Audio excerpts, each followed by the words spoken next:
Greetings, programs, and welcome to tonight's Adventures in Waterdeep. As always, you'll be able to interact with the game and the players in chat. You can also give them boons and banes by donating to the Extra Life fundraiser or by watching and playing minigames. The information you need to do so is listed below in the panels under the stream. Please feel free to ask questions, and someone or myself in chat will answer them to the best of ability. With that, let's go ahead and get player and character introduction. Left to right and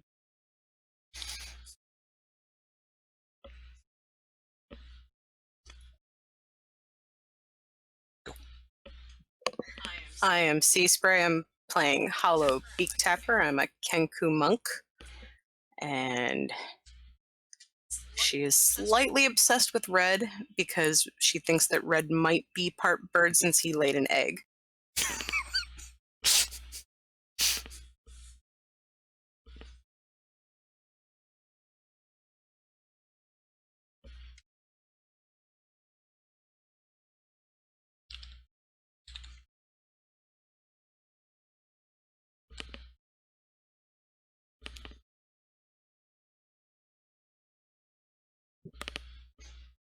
Oh, okay. I didn't hear anything.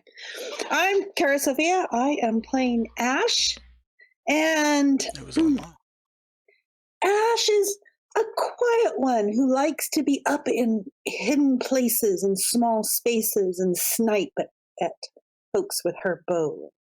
Creep around like that. So, yeah. And she's also kind of obsessed with Red, but that's because she thinks Red's going to make her do push-ups. So. I'm Spartan. I'm playing Red Mountain, the half-orc sorcerer warlock. He is, however, a frontline combatant, wielding his spectral axe, the Ragnarok, into battle and trying to contend with the demon that rages within him. And he definitely needs to get Ashe to do some more push-ups. She needs more body strength. See?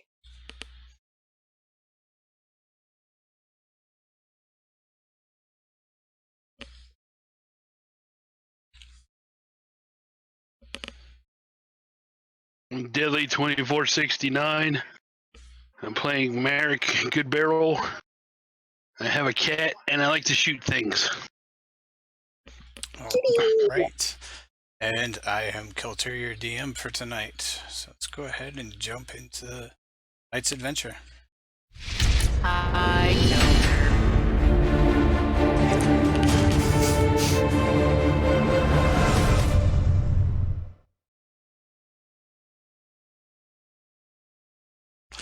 All right. So, last we left, the heroes of Waterdeep, as everyone had marveled in the tales that have been going around about you for finding the... All right, so let me try that where you guys can actually hear me. All right, so last we left off, you guys had found the hidden stash of dragons that Lord Neverember had stowed away. And over the past 3 weeks, you've kind of become infamous. Tales of the deeds have been exaggerated, and word of mouth has kind of spread the tale as it happened. How do you exaggerate the deeds that Red has, the things that Red has done, as ridiculous as they already are? Yeah. Let's see. For the first 10 days, the tavern has actually been like the hottest spot in the ward. You guys have been extremely busy. Nobles and commoners alike all coming in to get a glimpse of the heroes. But on the... Can we cut down our marketing budget now? Yes. Let's see, on the third 10 day, business seems to have kind of abruptly slowed. Close friends are still stopping in, but others seem to kind of start dropping off. And even when you're about town, you see the same individuals briefly like look at you almost to say hi, but then disappear around a corner so not to be seen, or kind of delaying the interaction. We Uh, need spy sources out there. During the that time also, you'd start to hear rumors that a lot of the adventurers are leaving, since the heist or the dragons have been found. It's not much need for them around except for to go into Skull Mountain, or into the Skull Mountain. So a lot of people have kind of left the city, but you've also heard rumors that the Cast Lanterns had lost both of their youngest children in 2 weeks that have passed by. So the city is also kind of in mourning for that, and it's a little somber. And the money reward that you guys had been offered has also been delayed. Lady Silverhand has promised that it was still coming, but unfortunately there's been a lot of red tape and paperwork that has delayed the process.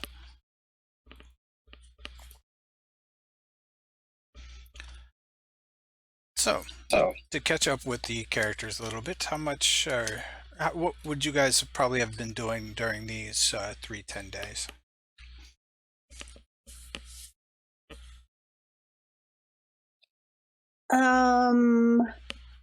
Let's see.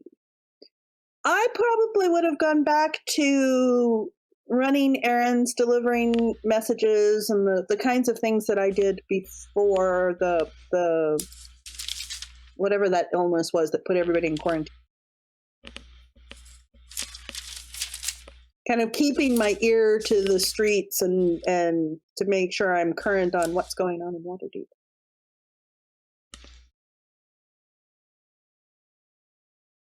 Red would probably spend a lot of time in the bar trying to make sure that everything's running smoothly.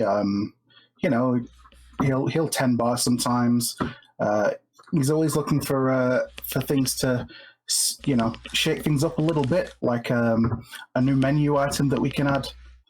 Maybe as a special. Maybe there's somebody who's just come up with a new delicious kind of pie that we can sell temporarily, or a new type of ale that we can get in, or maybe even just a special ale that we can get in temporarily, and it's like sort of while stocks last, promotions and things like that. But he also has a strong tendency to end up on the other side of the bar drinking with patrons, and not doing as much work as he probably should, since he's meant to be tending bar, and some of the other workers end up having to cover for him.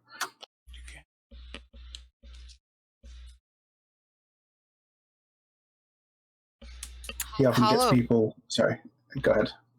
Hallo most likely would have been following Red around like a puppy, and then also reading and studying, meditating, and then trying to figure out how to keep the rotting gazer from rotting further, and collecting shiny objects.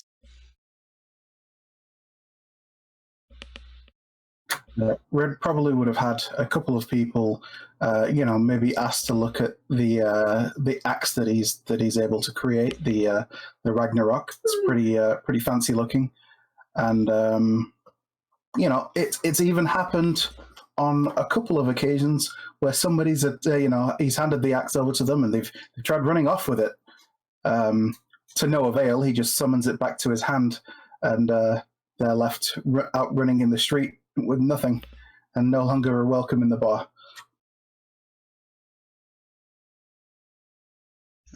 And Meric?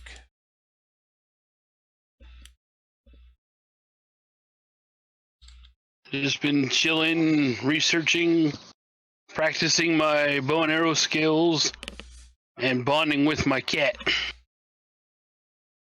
All right. So, s- nice morning that you guys all have woken up and gathered in the inn. Um, as you enter, you see an old dwarf sitting in a comfortable-looking armchair by the fire. This is not an armchair that's normally there, and some of the tables have been kind of moved around, but he's sitting there puffing absently on a pipe as he runs his finger over a book in his lap.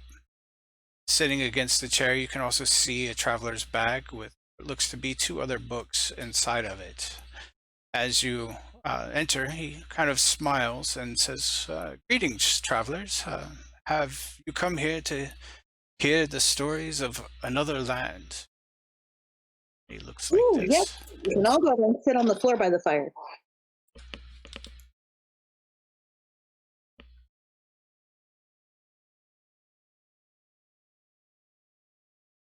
Yeah, Red will come over and he'll ask. Sure, I'm always up for a good tale. You got anything to drink? I personally do not, but I'm sure the bar has plenty. I'm sure it does. And I'll get myself a keg. All right. And he says, "Oh, good. Please sit down, get comfortable. I'm not from around here, but I do make my way here from time to time to pass on stories that I've gathered."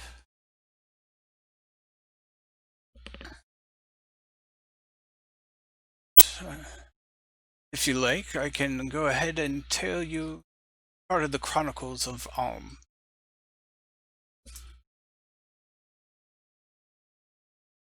Sounds interesting. I'm all ears. Oh, it says, "Oh, by the way, my name is Balthamors.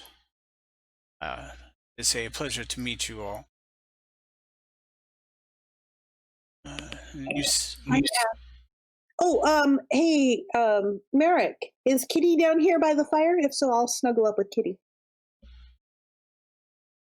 Sure. all right, so everybody's gathered around the fire. Balthamos sits back in his chair, smiles, and nods to the group.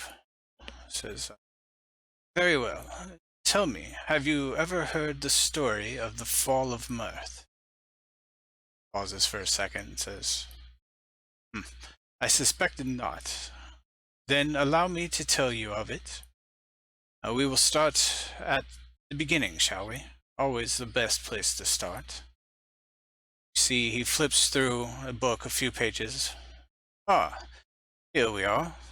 We join 4 individuals walking up to a magnificent manor. The large path leads through a beautifully maintained lawn and up to a tastefully placed hedge and a few trees. Manor is a large full-story building, dwarfing even the nearby trees with its height.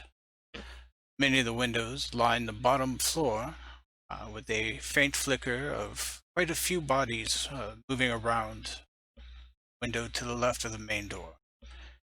The main door itself is a large, flanked by columns, and overlooked by an open balcony. The only 2 parts that break from the brick wall is a large observatory on the top floor of the manor, and a strange metal-plated section also on the top floor, opposite side of the observatory. This looks similar to this. The 4 approach the main door, representatives of their homeland. They were invited to a manor to celebrate the re-election of Jasper Mythos to council head. They are planning to stay there that evening, as the invitation also includes a chance to have breakfast with the council head personally the next day so that they may express any personal congratulations or concerns they have um, with him in private. The group consists of a slender elf, a female, a halfling, alongside him a panther, then a half-orc man, and a kenku. As you blink suddenly, you are no longer sitting in front of the old dwarf telling a story. You are outside looking up at this magnificent double door flanked by massive columns. I knew it. As you look around, you see the mansion and the grounds that you were just described a few moments ago. As you look out onto the field, you see no familiar landmarks, but an unfamiliar land with mountains in the distance. Red will move over to Hallo and say, "Hey, I think I must be. I think I must have had too much to drink. What the hell is going on? When did I get here?" The same time as me. Yep, just now. But how I don't remember leaving. The dude was telling us, did I fall asleep? And what happened? I don't normally black out. He talked, maybe more than you think. But anyways, he talked us into the story. Full immersion. Yeah. Red kind of sniffs. Does he still have the keg of ale? No, he does not have the keg of ale. That's not right. That's unfair. So he's looking around and like, I must have finished it and wandered off. I bet the bartender put something in that ale, trying to get rid of us. I'm sure that's just what it was. Hallo like eagerly shakes her head up and down. All right then. And Shall I'll we go kind in? of summon Ragnar up to my hands, and I say, "Let's go find out what's going on here."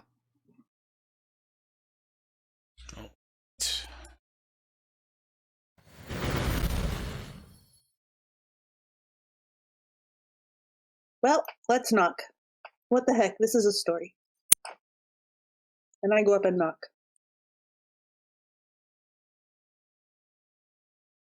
Give me 1 second. Alright, that's all fixed.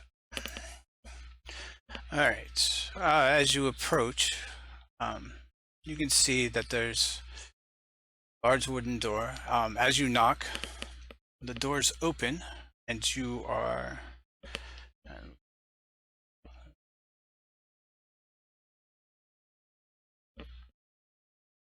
Alright. Looking about, you see a large balcony, 1 story above you, a chandelier emanating light hanging above it, and sweeping stairs leading up to it. Guarding each stairs are 2 human guards, both standing at attention, one each clad in plate armor, with a shield and a silvered longsword hanging by his side. It also seems that they have a short antimantite rod next to it. The others standing on the steps behind them, shrouded in thick cloaks. You can just make out a longbow on their back and a quiver on their hips. Between them is a man dressed in well upkept but simple clothes who bows low to you. Around the outside of the room there are a number of double doors, 2 to the east. The northmost of those, a heavy-looking full steel door, and one to the west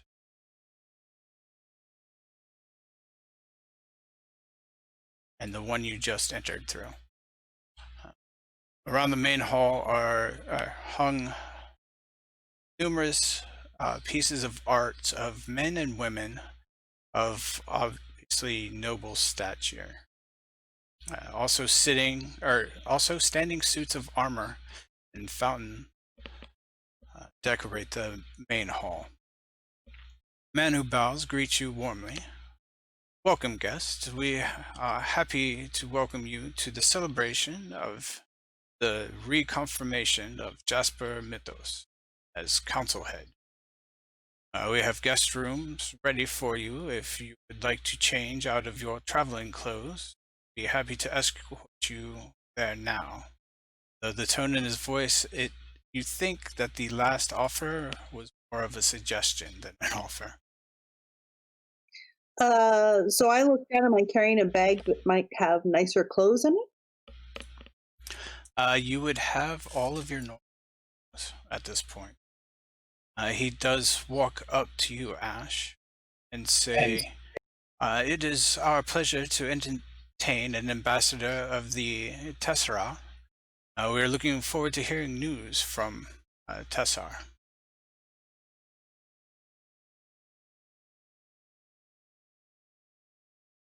Brett will kind of push his way to the front and drape an arm over the man's shoulder and sort of lean in and say, "Hey, so let's just pretend that I am incredibly drunk and have no idea what I'm doing here.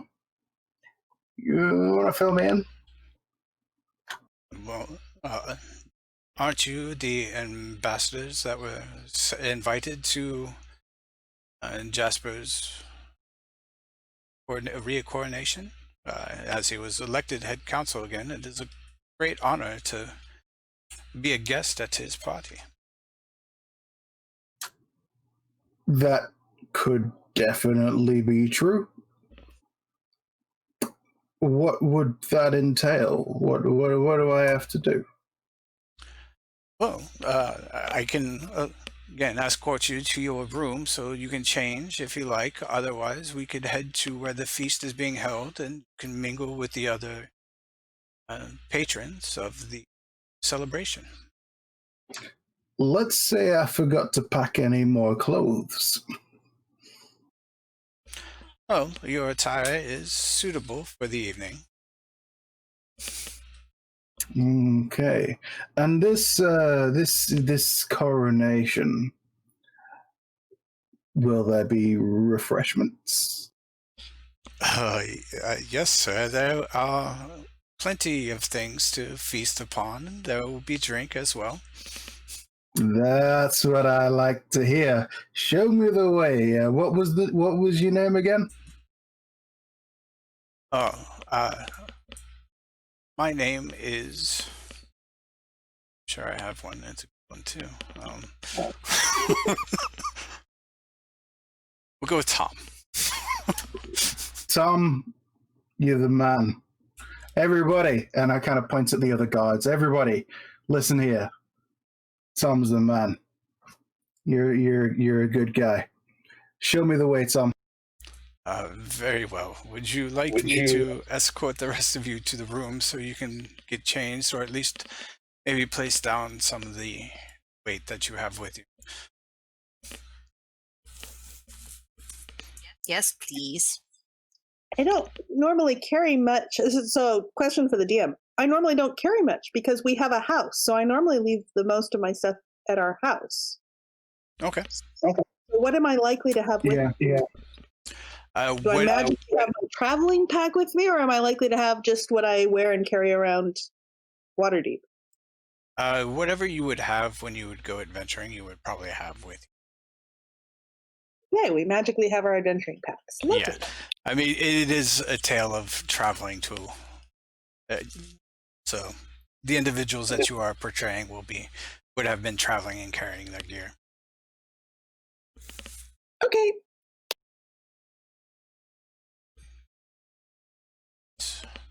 He says, well, I shall go ahead and lead you to your room first and then take you to where the festivities are. and says, "Just follow me, please." See, he goes out towards the hallway towards the east. All right. I'm going to follow him, but something sort of catches in my mind that something seems a little odd about this situation. Red initially just assumed that it was because he was drunk, and he still kind of thinks that's probably the case, but never hurts to be sure. He's going to go ahead and give this guy an insight, see if he's on the straight and narrow. Sure.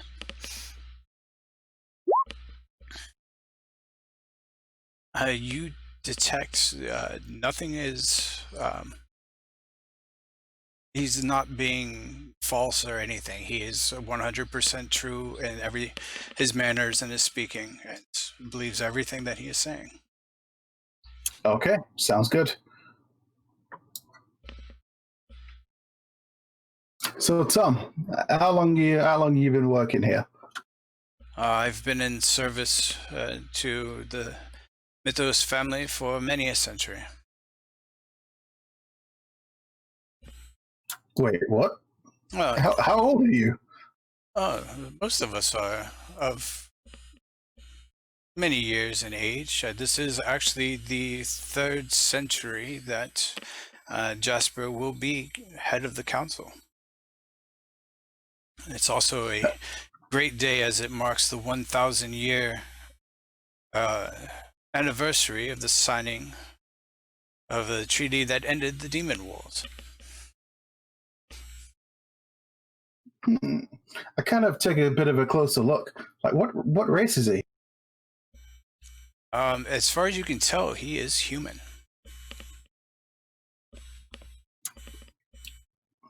Wait, but you're a human, right? Like, how do you live for like hundreds of years as a human? I'd understand if you were an elf. We are Mithanians, which is a little bit an offshoot of human, I guess. Like a magic human. Sure, that is one way of putting it. Tom the magic human. I like it.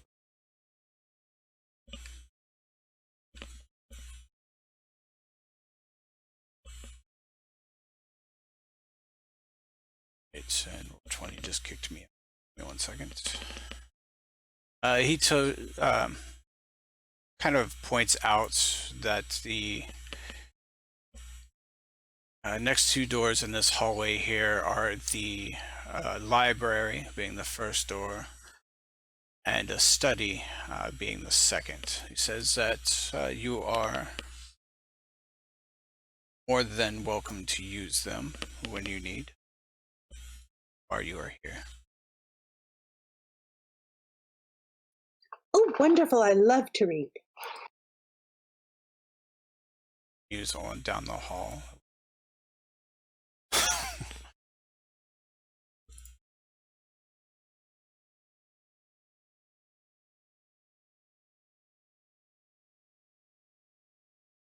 He takes you up, brings you around the corner, says, at the end of this hall on the left, you will have the room that we have set aside for you.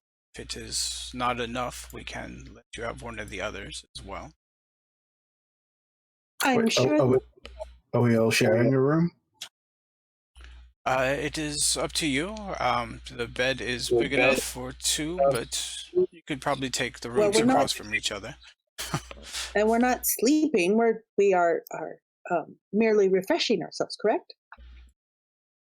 Yes, but you do have rooms for the evening, since you have the invitations to have breakfast with Jasper in the morning. Hey, it's no problem to me. Just figured that the ladies might want their own space. That's all. Yeah. If we're staying the night, we'll want 2 rooms. I don't mind sharing with Meric and Kitty Cat over there. Although I don't think Kitty Cat likes me very much. I don't know why. Never did nothing. Kitty cat likes everybody. Maybe he doesn't like the fire. All right. So he shows you to the 2 rooms and says this is. You actually can use either these 2 or any of the first 6 here. The one down at the end is taken by a special individual. Already claimed it. And kind of points to the one where I'm. Yeah, Red'll head into this room and he'll start unpacking some of his stuff. Mainly just like his adventuring kit. So when Ashe gets in, she shuts the door and she turns to Hallo here and says, Hallo, do you know the story of the fall of Mith? To my DM, do I know the story? None of you have actually ever heard of Mith. I turn to Ashe, I say, no. So we were being told a story of the fall of Mith. We find ourselves in the story of the fall of Mith in a place called Mythos Manor. I don't think this is going to go well.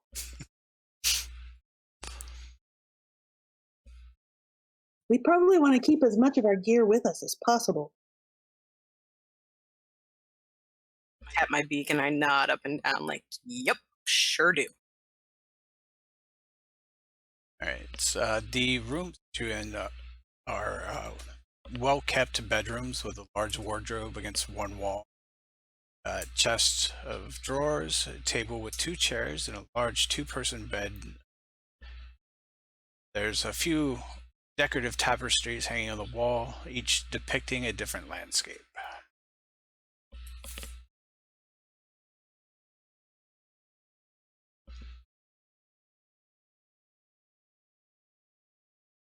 Tom says, Looking out the window, do any of the landscapes look like what we see outside? no. Outside you see a lot of forest heading off with mountains in the distance, but they're not the same landscape.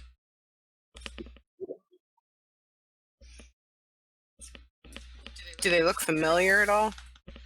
No, not at all. Don't like it. Don't like it. Don't like it. Don't like it. So should we be storytale princesses, or what should we do here? Tom says, well, if you have all your stuff set aside, follow me into the feasting hall where we get you some food and refreshment.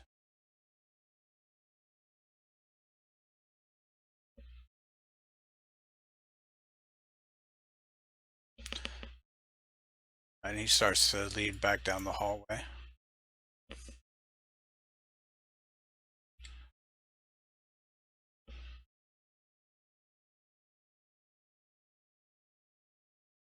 At the end, you can see a guard standing in front of what looks to be a closet with a bunch of coats and things inside. It's down to the door down here. Ooh, it's Tom's twin down there. Tim. Good. Mott.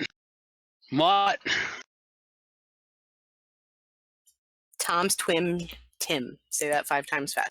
No.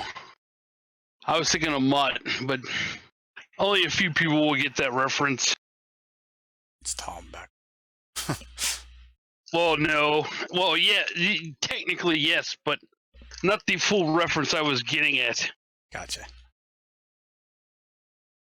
You would probably remember if you did, Conrad, or Kilter.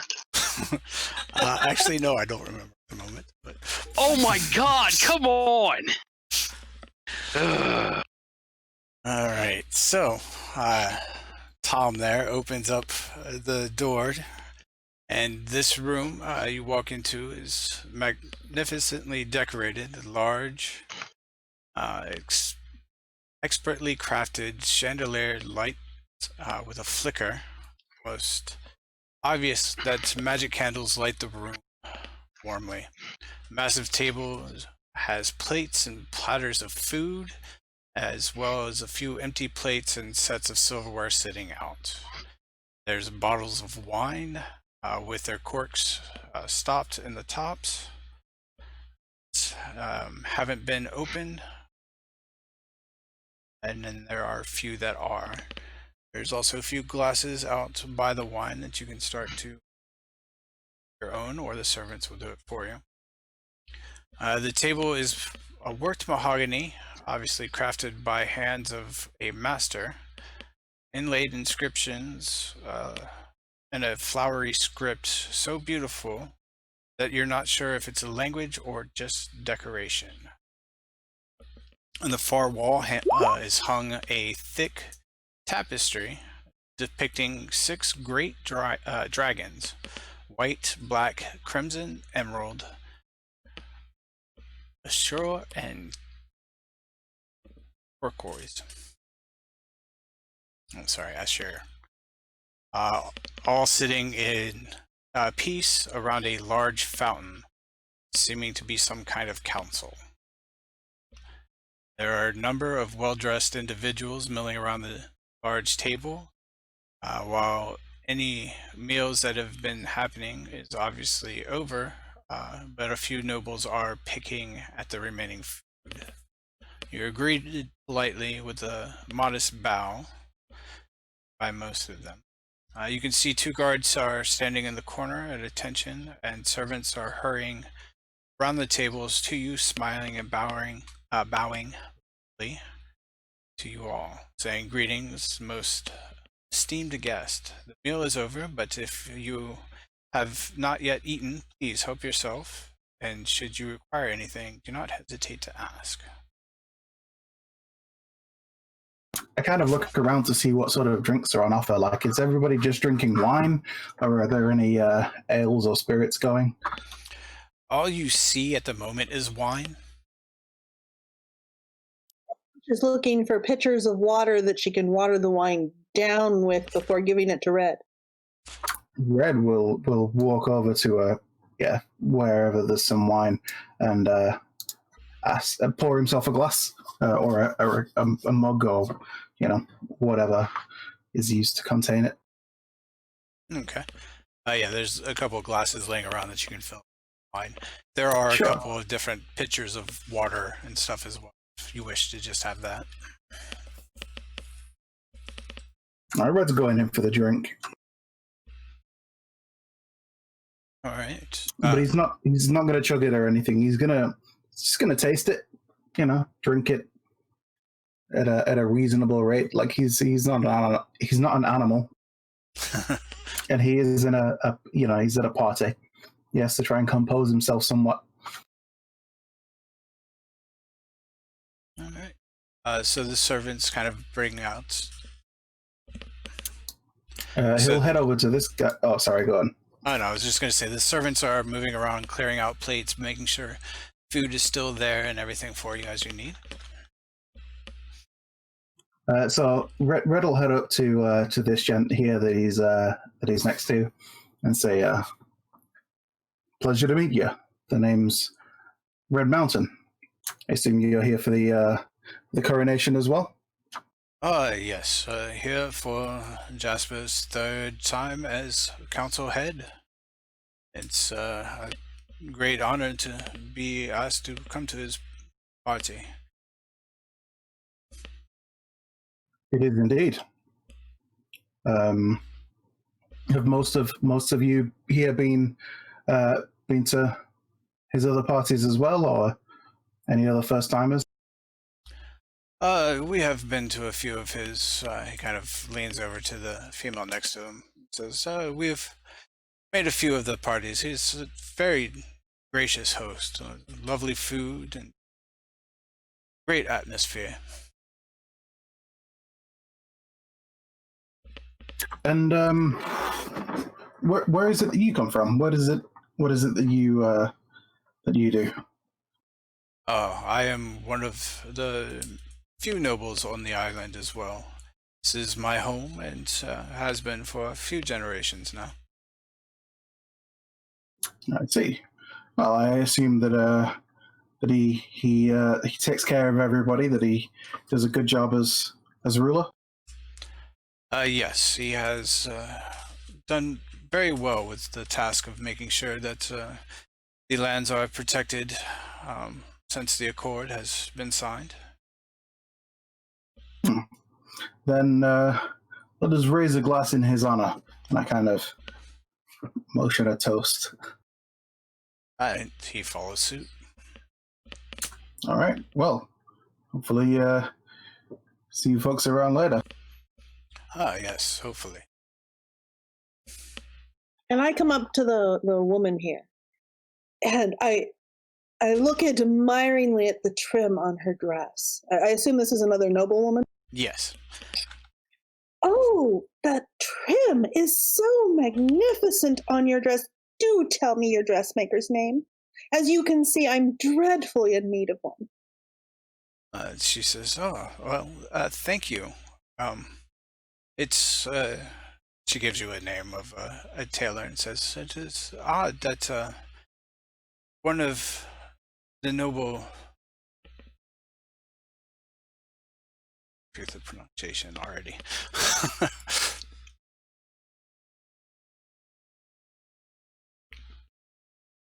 The Tesserae, or whatever that she thinks we are, that they think we are? Tessari. Yeah, the Tessari. Tesserae. And she says, "It's an honor to be in presence of one of the Tessari. I thank you for the compliment on my dress." You know, I have been hearing about some possible supply issues that I've heard rumblings that some of the merchants think they're going to have trouble getting things in the future. Have you heard such a thing? That would be terribly inconvenient. Oh, I've not heard anything of that. The only rumors really that I've heard lately is that Jasper's son has been spending more money on things he shouldn't be, or females that he is infatuated with. Again? Yes, unfortunately, he seems to be a habit for him. Menfolk. You can't do anything with them. So true. Well, I'm somewhat reassured. I think I might have gotten bad information on the supply issues, which is just as well. I terribly hate to be inconvenienced. And unsettled times are just so unsettling. You know what I mean. That they are.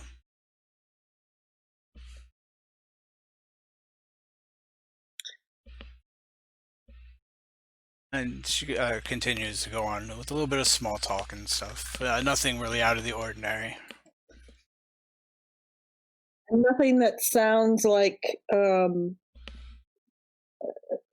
rumblings of a story about to tumble. No, it seems to be just a very pleasant time at the moment. It's going to be so exciting to have the coronation. I do love formalities. I know it doesn't look like it when I'm dressed this way, but I do love formalities. It's just so predictable, and one knows where one stands, and one knows what is going to happen, and it's just very reassuring. Never any surprises. Yes. Have you spoken with Jasper yet? No, we just arrived mere moments ago. Where should I go? I do need to pay my respects, of course. And you see Tom kind of comes up to you and says, Jasper is in the large room, the double doors that way. When you are ready, more than welcome to enter and have a conversation and pay your respects. Oh, splendid. The double doors. To the north. Yeah. Yep. There's Hallo. I was going to say, where'd Hallo go? Where did Meric go? Hallo feels extremely like an outcast here, so we're just kind of hiding behind plants and looking for shiny objects that won't get me killed. Found any yet?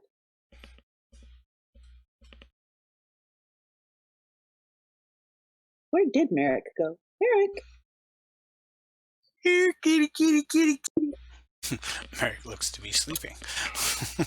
Red will come over to Hallo and say, I know this must be a little difficult for you. And I kind of glance over at the chicken and say, but don't worry. Try not to think about that and just worry about the, just go with the vegetables. Just try not to look at the birds on the table. So Hollow's going to walk up and take Places his are- drumstick and take a big old bite out of it. We really should go pay our respects, shouldn't we? Huh? Oh. Yeah, you know what? That's a great idea. And I'll After Red drain the turns rest of around, my she's going to spit out the big old chunk of meat.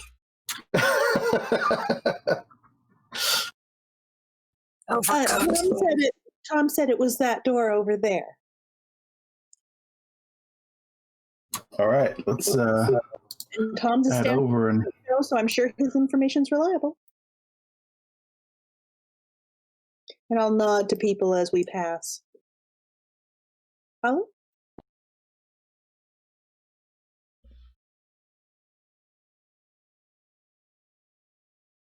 Ooh, don't like the looks of that key thing. That's just for me. Yay. it's the key to your death. It kind of looked like it, yes. Meric, you can actually enter the same room, the door in front of you. Oh, Meric and Kitty. All right, so this massively well-decorated room has tapestries hanging off the walls, a large mosaic design set into the floor, decorative suits of armor, benches, tables, and refreshments, and plants lining the outside of the room. Towards the top of the room, there is a slightly raised area, no more than 6 inches, where 3 instruments are set up: a piano, a cello, and a harp. And mostly pairs and a few singles of nobles mingle around the room. 3 well-dressed musicians play beautifully on their instruments. Standing atop the mosaic is a well-dressed man who gives you all a slight inclination of his head as you walk into, but continues his conversation with the 2 people he's speaking with. A man clad in plate or half plate with a long sword and an antite rod at his hip attaches itself from a man's side and approaches you, your group, giving you a slight bow, saying, "Welcome to Mythos Manors." That's this guy? Yes. Jasper Mythos will likely thank you for attending his party and will greet you as his current conversation is over. That sounds utterly splendid. And your name is? I am Artemis Drake. I am Jasper's brother and part of the council as well, assigned to protect him. Splendid, splendid. I keep hearing these rumblings of unrest and so forth. I'm sure I've seen plenty of guards around here. I'm sure you are well on your toes and you have that under control, don't you? Yes, the guards are all well armed and well trained, as we are the finest warriors in the land. Excellent. I feel much better. And kind of looking over, he sees. So, what type of fighting style does your group perform? All look to be very adventurous types. Oh, a little of this and that. We sort of dabble, you know. I started as most just with a sword and shield, but then we were all trained with these rods, as he taps the one on his hip. It seems to be a tough skill to learn, but once mastered, very useful. Oh, it looks very interesting. What do they do? Oh, it's just an adamantite rod, but the fighting styles that we have and the instructions, or we've been instructed with, have made it a very useful weapon, almost better than sword and shield. In fights without the shield, actually. There are actually a few books, I believe, in the library that instruct on this topic. You would like to borrow one or two at some point in your stay? I definitely would. What word should I look for? Just look for combat tactics of the... Ooh, I do love the military library. It's just so adventurous, you know. Certainly sounds interesting.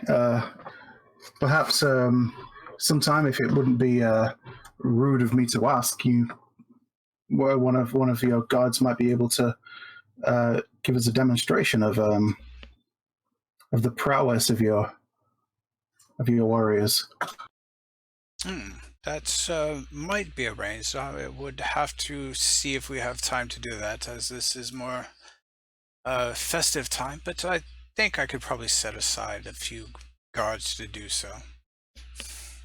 No, that'd be fantastic. Obviously, I wouldn't want to take anything away from the Lord's big day, but you know, if there's time, then it'd be great to see. I'm something of a warrior myself, although I don't use adamantite rods and such. I usually wield an axe along with some magic. Oh, that is fascinating. And you've had much success with it, I take it, as you are still standing in front of me. Indeed.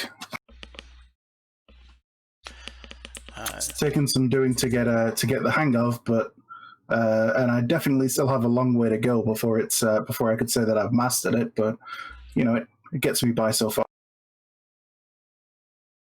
As the conversation goes on, well-dressed man walks over and says, "Pardon me for the intrusion. I am Jasper Mythos, and just wanted to introduce myself and thank you for attending this evening's party and celebration." And congratulations on being appointed again. It must be so thrilling. You are so dedicated to take this on for, what was it we heard, 300 years? Yes, the third decade of this assignment is a great honor. It is one of the few things we can truly do for the world, as we need its protection. Granted, there hasn't really been any real trouble since then. Been able to control any minor risks from the Veil. Those like the Chamber Shield here that have done so well in defending me and the rest of the world. And so what are your plans for maintaining that? Because I've been hearing that things are getting a little ragged around the edges, perhaps. And that's quite worrisome, of course. Oh, there's nothing to worry about. Our troops have been deployed quickly as soon as any noise arrives, and then we pretty much push the creatures back, and these demons, they are really no match for our training. And have their attempted incursions been increasing in frequency? Actually, no. We've actually seen a decrease in incursions from the Veil. They seem to either be losing interest in this part, or we just have been destroying them. I'm not sure which yet. Well, you know, there's a third possibility. Oh, do tell. Well, the third possibility is that they could be building the resources for a larger push, rather than sending sporadic incursions here or there. It could be consolidating, ready for a large assault something that might potentially overwhelm. But I mean, it's possible that yeah, I assume that you've got people looking into the reason behind it, though. Yes, we have the greatest minds looking into things like that, trying to predict what may happen. You are correct that this could be a third possibility, but I don't give the demons that much intelligence to think of something that way. But it is wise not to underestimate our opponent. Indeed. Well, by all accounts, from I've spoken to a number of guests around here, and by all accounts, your reign has been very very profitable and very peaceful for everybody. They all seem to be extremely happy with your appointment. Yes, I do have the council's best interests, and then of course my chamber shield here protecting me, and then one of the best mystics, and kind of points over to the female by the other door. This is Windleglass herself is my head mystic. Very knowledgeable. I see. But Well, knowledgeable, but diligent in monitoring, diligent in paying attention and being aware of when things happen. I mean, knowledge is not all there is to it. It's the application thereof. This is very true. The council has many resources to, as you say, watch and learn, look, be very observant. It's any time we get any information, we are quick to act and make sure to take as much information as we can from the situations. Well, it sounds like you're doing a fantastic job. Do you think that after this, do you think you might have another century in you, or do you think you might retire sometime? And if so, who do you think would succeed you? Well, succeeding would be one of the nobles. Obviously, my son would be a good person in line, but even Artemis here could technically become head counsel, as he is of noble blood, but he prefers to serve and protect.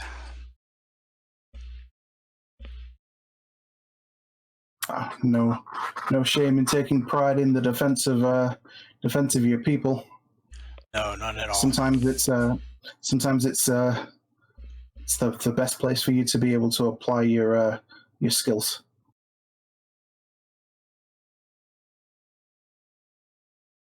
That is very true. I must say, I need to attend to some other guests as well. This conversation has been most enlightening. Do enjoy yourself and stay, and I believe we will be speaking again in the morning. If you need anything, just let the servants know. Wonderful, and thank you so much. We're so pleased to be here. He then bows and walks off. Yeah, I'll offer a bow and head off. And Artemis says, "Please enjoy your time. I must not be too far away from Jasper here, as it is my duty, but I will see if I can get a couple guards to show some demonstration for you." Excellent. Lovely. And I'm actually going to head over. I'm assuming that this is the woman that's the head mystic. Okay. Yeah, Red's going to head over. Does she know that I'm behind her? Yes. She would be kind of paying attention to everyone in the room, just watching. So essentially, she's just treating me as a child. No. She would actually introduce herself to you.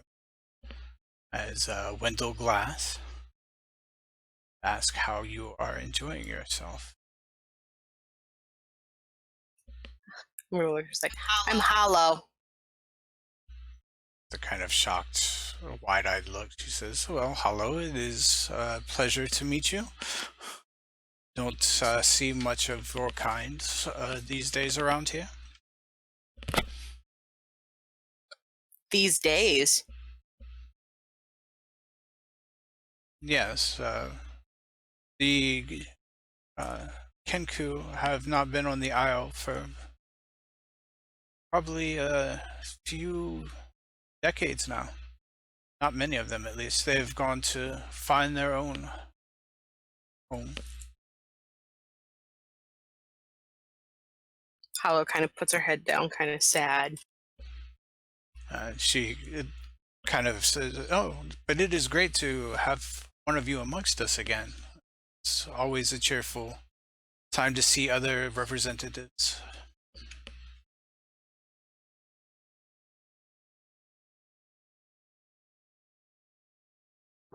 So Red will approach and say, Lady Wendell, I presume? Yes. Who is asking? My name is Red Mountain. I'm a guest of Lord, what was his name, Jasper? Yes. A guest of Lord Jasper. It's a pleasure to make your acquaintance. And yours. So I understand you are the head mystic. I am something of a spellcaster myself, though it's unlikely I'm anywhere near your level, but it's always a pleasure to meet a fellow practitioner of the arcane arts. Yes, it is. You dabble a little, you say, or would you consider yourself well trained? Somewhat well trained. The magic that I tend to use is somewhat more intuitive magics rather than studied and learned. So I'm not really familiar with a lot of the intricacies, but I tend to wield the limited magics that I have well enough. I can use it to create weapons. Obviously, being of orcish blood, I have a strong frame, capable of swinging a heavy blade like that. But I can create one from pure magic, and I'm able to use other minor magics to help assist in adventuring and whatnot. Oh, that is delightful. I do tend to lean more towards the healing powers that I can use, but I do have a few spells up my sleeve too, in case of combat or the likes. See, I've always wanted to learn how to heal. I sometimes find myself in a difficult situation when I'm sort of acting as the shield of our party, and sometimes a little bit of healing would go a long way. Although we did have a companion with us until recently that was capable of using some healing magics. He's no longer available, and so it might be something I'd have to learn to do someday. They do come in handy. There are many that are more powerful than I, but I do tend to lean that way.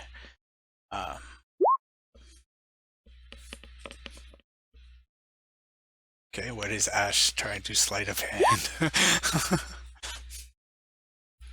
Oh, nothing.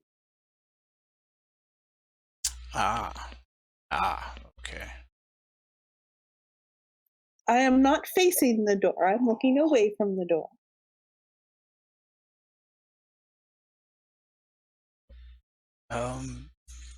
Do not. It's locked.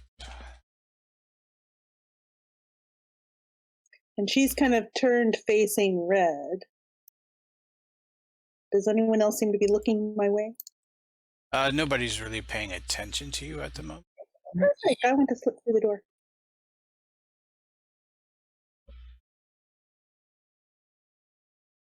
Right. So as you enter, there are a few spare tables and chairs occupying this room. Scattered boxes, barrels, sacks, and a few bookshelves stuffed into the back of the room. Stairway, the back, leading up. Then it makes a turn to the right, connecting to the upper floor. A guard is standing there, next to the stairs, seeming surprised at your entrance to the room. He inclines his head slightly and says, "This is the storage room, madam. The party is back in the main area of the manor."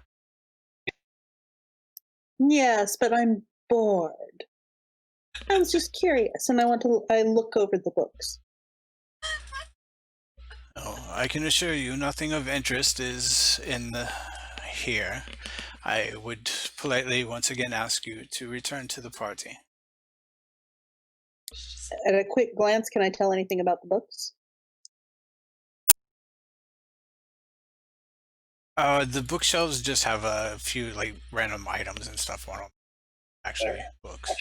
All right, I'll slip back.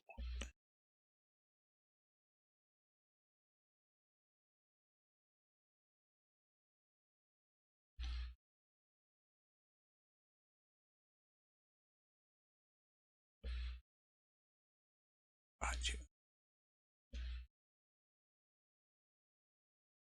So, Red will continue speaking to the woman. So it seems the guards, they wield adamantine rods in a way to an effective way to combat demons.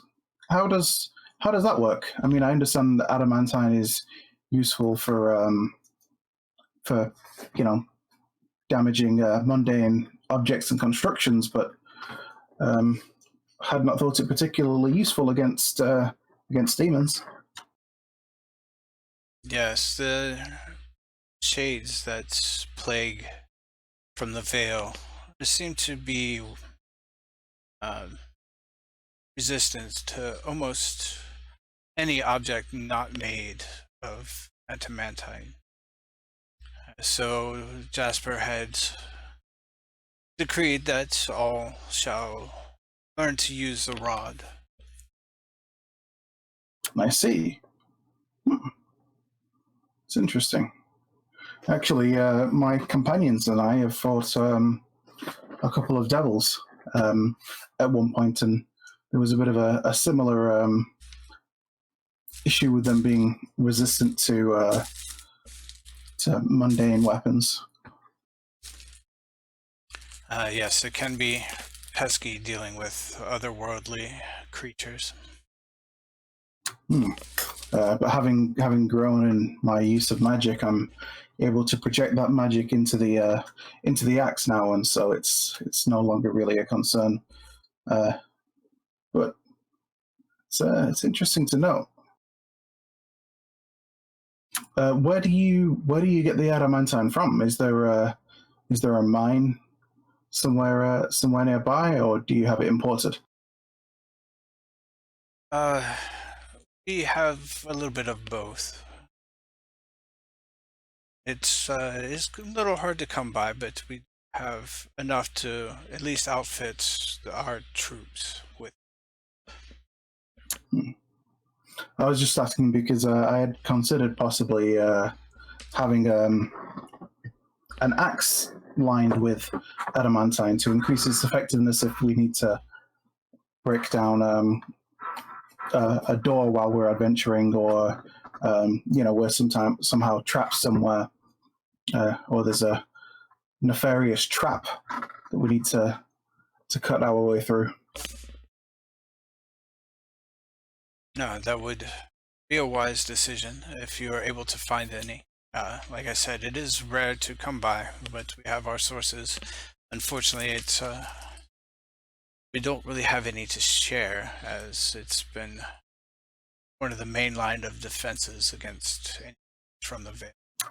Oh, of course, you need it to protect your homeland. That's perfectly fine. I'll probably see if I can find someone when we head back to Waterdeep. Waterdeep. This is Not a name I'm familiar with. Oh, it's a rather large city on the Sword Coast. It must have different names for different areas, I guess, from where you come from and us. So, It is possible, yes. well, either way, it is good to have representatives from all over Alms. Well, I'm sure there's a lot of mingling that you need to do, but hopefully we'll be able to catch up again sometime during the night. Until then, and I kind of raise my glass. She does the same with hers and says, "Enjoy your stay. And if you are interested, the library and study are open to you, since you have curiosities in different subjects." Hmm. And then she kind of goes, The library.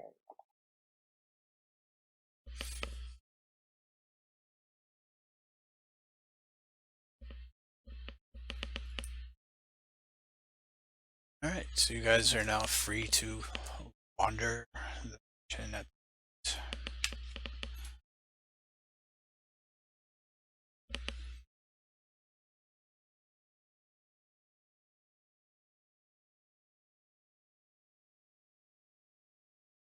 All right. Well, Red's gonna head over to these keg-looking things over here.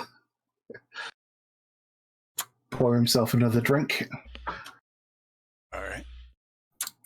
So, what kind of music's playing over here? The piano, harp, and cello are playing your typical classical style music. Very relaxing. Sounds nice. I'll kind of stand around enjoying the music somewhat for a little while. All right. Is this door locked? No, it is.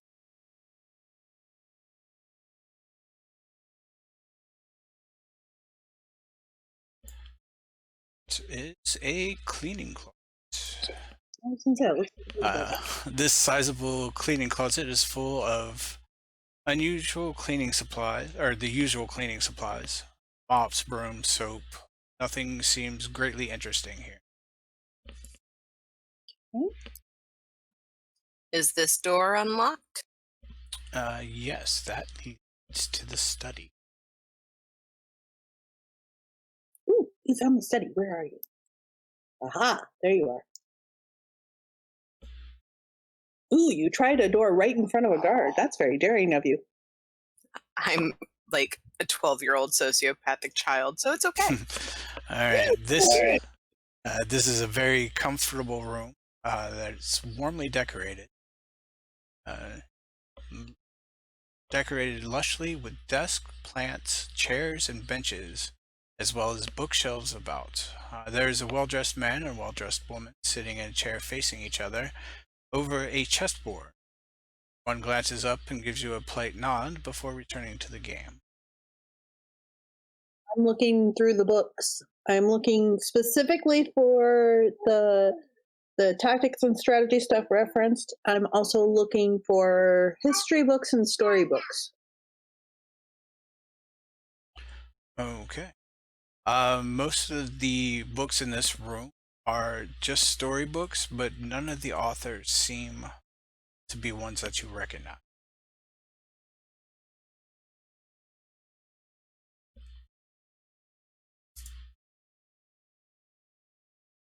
What time of day is it again?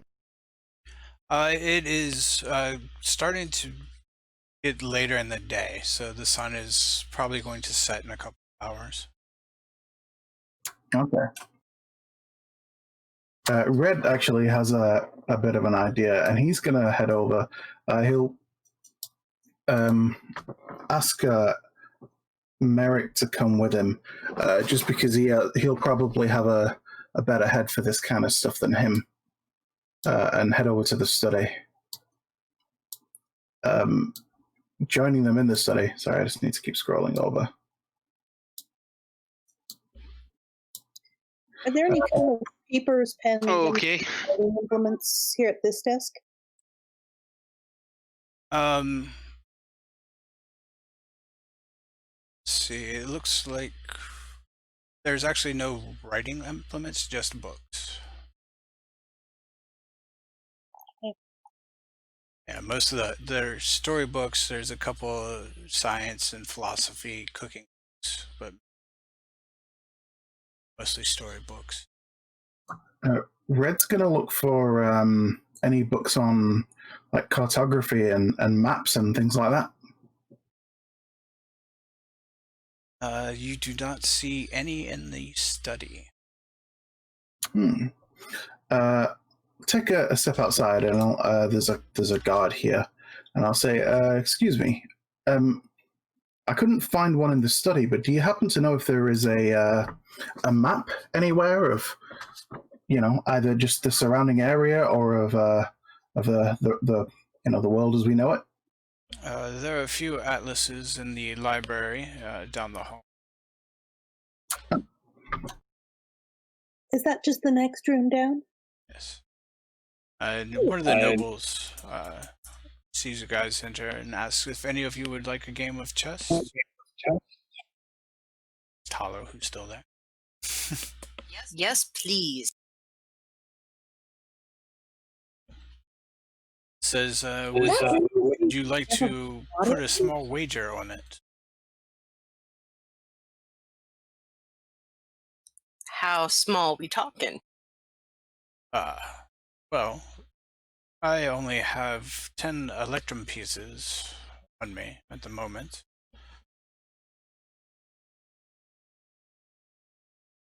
I'm not familiar. Well, an electrum piece is worth about 5 silver. Yeah. Okay.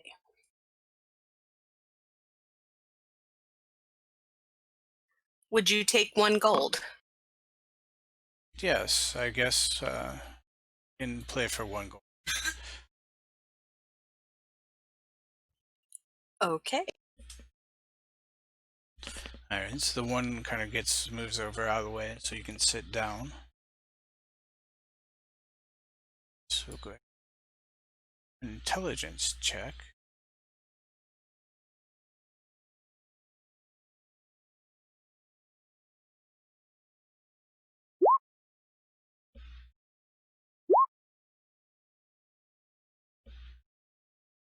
Even with the extra 2. Oh, nope. It looks like after the first game, the noble has won. Says, would you be interested in another? Try to win your money back? Hallo says very determinedly, yes. Right.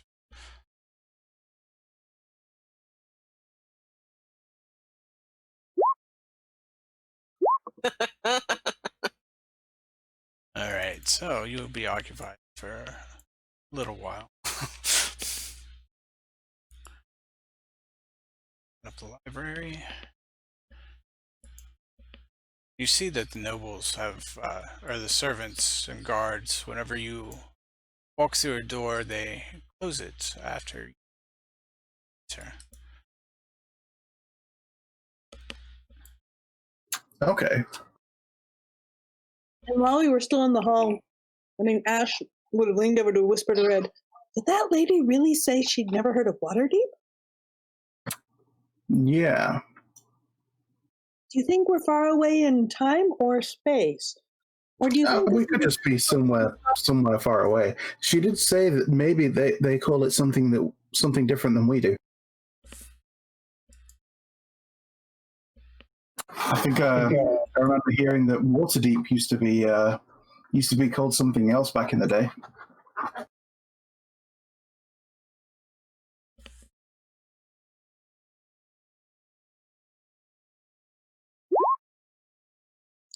I wouldn't remember anything about that.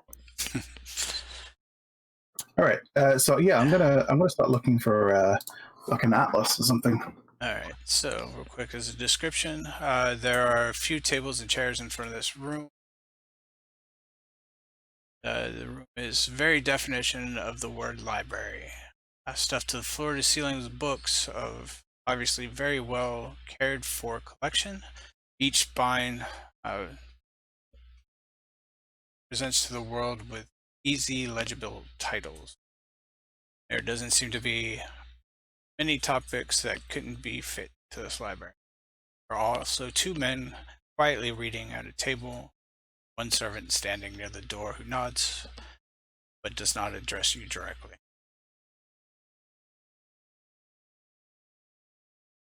Okay.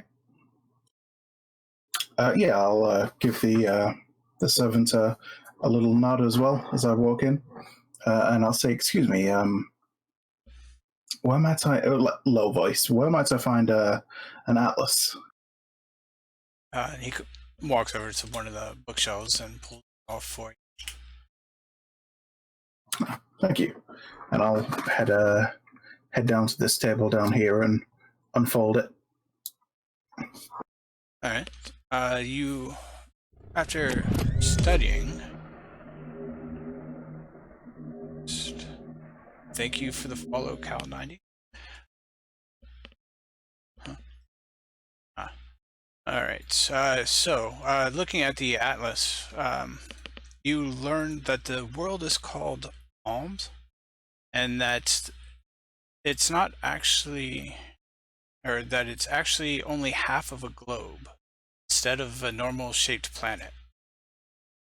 Such things would probably not be possible except for an extremely magical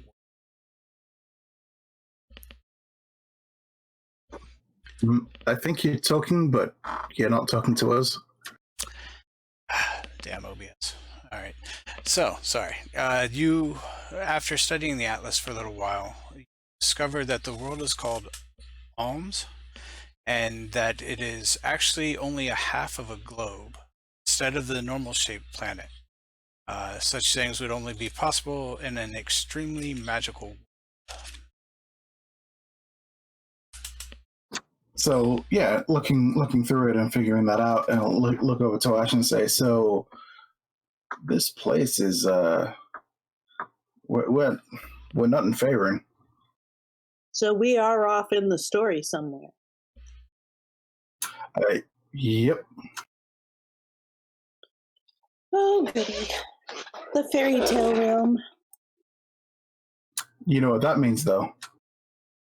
What does it mean, and how do we get home? No consequences. The story's already been written. Yes, but the story was called The Fall of Myth. That's right. Didn't say the fall of red. Oh dear. So I guess let's go back and have some fun. We may as well. Go ahead and give me a Arcana check. Okay. All right. Not Red's thing. like I said, my magic is intuitive. I don't really know much about it. All right. So, since you guys have a couple hours before nightfall, what would you like to spend the time doing? Ashe wants to keep poking around.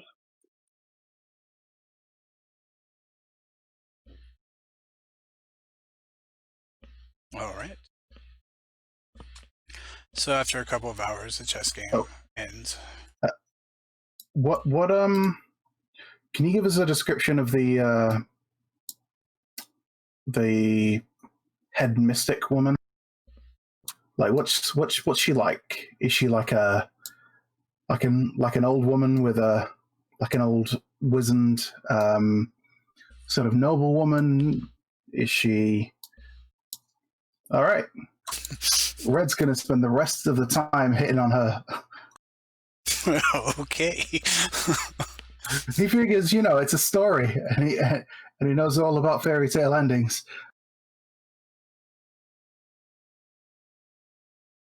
All right. So Ashe, around that hallway leads back towards the main room.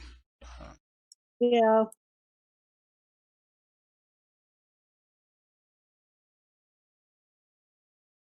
Eric's still in the park. Yeah. You know what? I'm even gonna, whether or not it works, Red's gonna go ahead and throw in a little persuasion roll. Is it persuasion? Yeah, he's gonna use persuasion. Like, hey, The front door is closed. Red is he's probably had a little bit too much to drink, and it's likely he's coming on a little strong.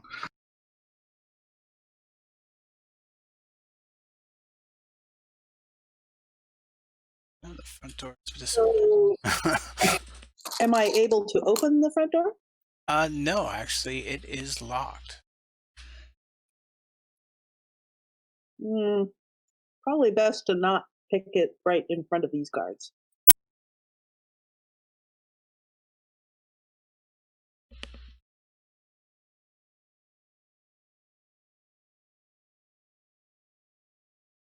I'm going to walk over and sort of start to head up the stairs because I'm curious if the guards will stop me. They do. They actually say, please, the party is in the main area over there. You're more than welcome to wander rest of this floor, but the second floor is strictly for family members only. Oh, I'm so sorry. Please, could you direct me to the washroom? Yes. It says if you go down the hall there to the east, follow that and turn north. At the very end of it, there is a bathroom there. Oh, splendid. Thank you so much.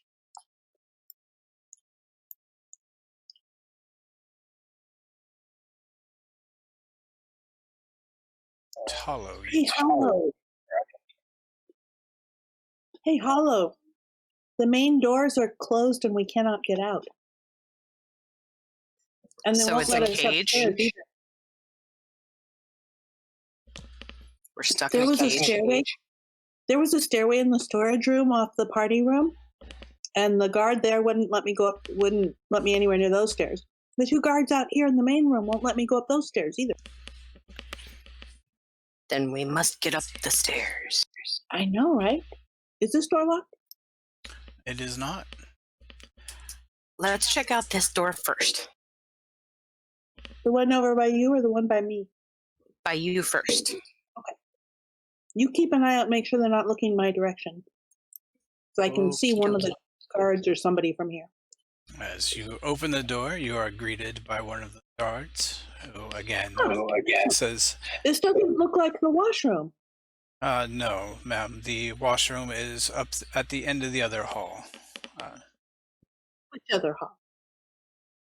He kind of leans out and points in this direction. Oh, excellent. Thank you. See? There was a guard at that door, at that stairway too. Let's check this door. Right, and opening this one, you find another cleaning closet.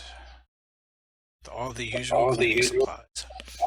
This place is very clean. I saw a cleaning closet the other way too. Yeah, you notice that the whole manor has been immaculate. Ooh, the servants forgot to close that door.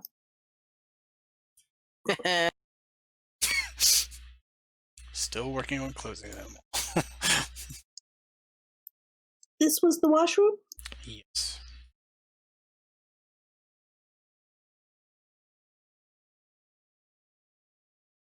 So this small room has a small shallow pool in the far wall and a small bucket next to it, full of pristine clean water. Just to your left is what seems to be a lever of some kind. Okay, pull the lever. The pool itself kind of drains of all water in it, and then magically. What's Wrong in your level!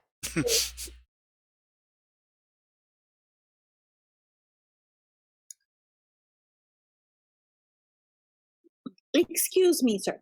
Which of these rooms was already claimed that we were not to go into? He says the one directly across over you. Thank you. Thanks for the bits.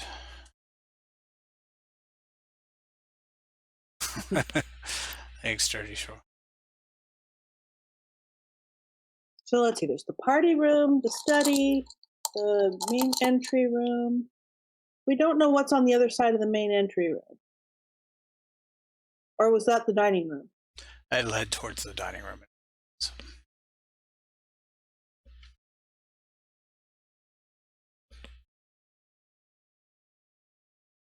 Hmm.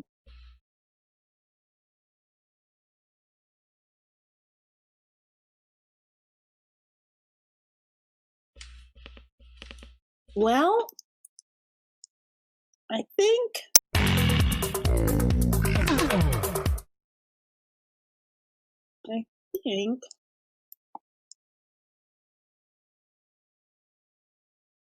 nope, there was a servant down there looking down that way. Well, if he's not paying attention. Oh, there's servants everywhere. I mean, what a well-staffed manor.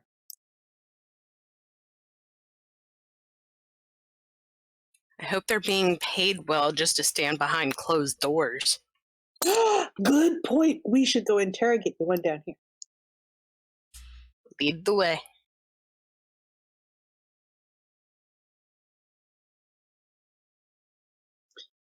You there.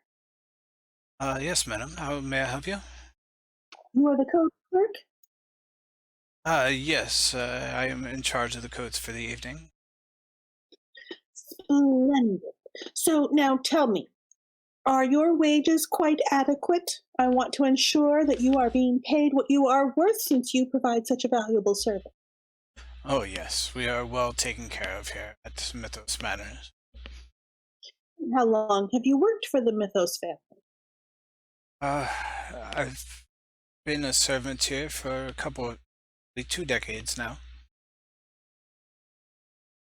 And they treat you well? Oh, yes. It has been a joy to work for the Mythos family. Do they make you stand here long? No, we rotate out servants. We get breaks every once in a while to change positions when. Okay. Well, good. I'm glad to hear that, because if someone is going to run a council, they ought to have a well-run house as well. Oh, speaking of which, who is the mistress who runs this house? Sadly, there is no mistress, but Glass seems to take care of things with her brother Ondimus as well. Jasper makes sure to look out for everyone. Is Glass the housekeeper? No, she's the headmistress, mystic.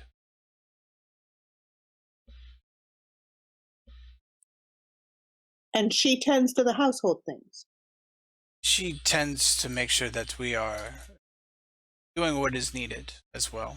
The whole noble family does look after us.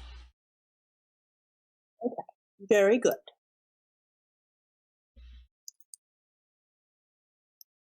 I'm going to head back to our room. Well, that was a bust. Don't like it. I don't like it one bit. I'm locked out of my own room. So with Red having, shot his shot with the Mystic Lady and probably, not done too well, he's just gonna, awkwardly avoid her for the rest of the night. Okay. Yeah, she's extremely polite to you, but you can see that you're not going to get anywhere. Yeah, that's, you know what? That's fair. Red has never been a ladies' man. he's got the bit of the gift of the gab, but yeah, it never seems to get him anywhere with the ladies. All right, so most of the evening has gone by, and it's getting late. A couple of the nobles have left. Some have started to retire to their room, and you see Jasper give a pretty much a good evening speech and dismiss himself for the evening, as he has an early start.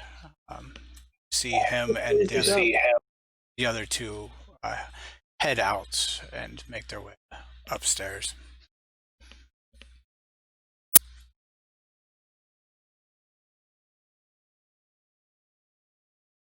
Well, Red's down to party, so he's going to carry on drinking. He figures, what's the point in a fairy tale party if you can't have fun, right? All right. And the evening kind of just goes on mingling around. Nothing too exciting happens. I'd say Red stays up till probably the last noble makes their way to leave or heads to their room. Sounds good. Following that, Red will stumble back to his room and collapse on his bed.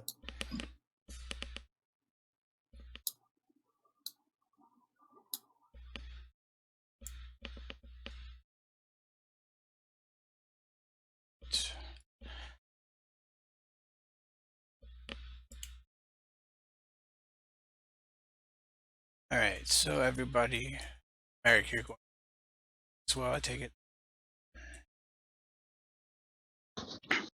Yep. I'm going to sleep as little as I need to, Okay. and then and keep watch, because something is going to happen. I mean, this is the story of the fall of Mith, and this is a terrible story place that we're all shut in and we cannot get out of.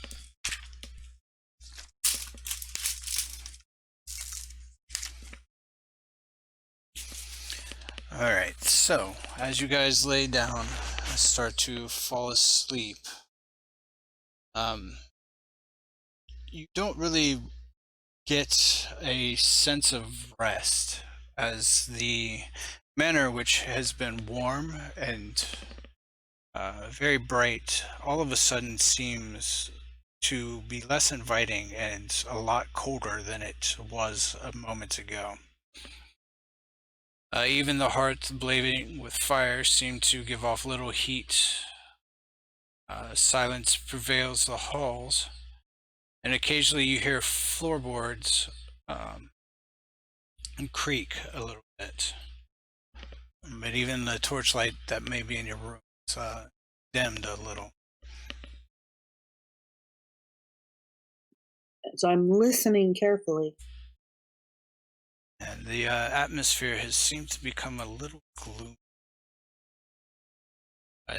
All of a sudden, very old, as if 100 years has passed in a course of an hour. And you start to see dust gather on all the items around you, giving it off of even more space. Change map.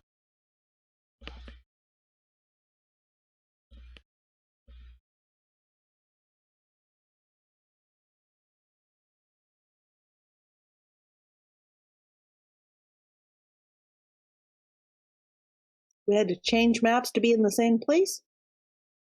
That sounds really creepy. I feel like this turned into Inception. It's now time. Nighttime, daytime. Nighttime. And you hear a sudden scream fill the hallway. And then a thud. You say it's nighttime right now? Yes. Where was the All right, scream? all right. Yeah, where was the scream? There's a dead body down here.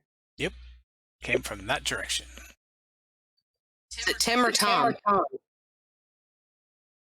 Let's in here and let's find a defensible place. All right. The key on. 1 second.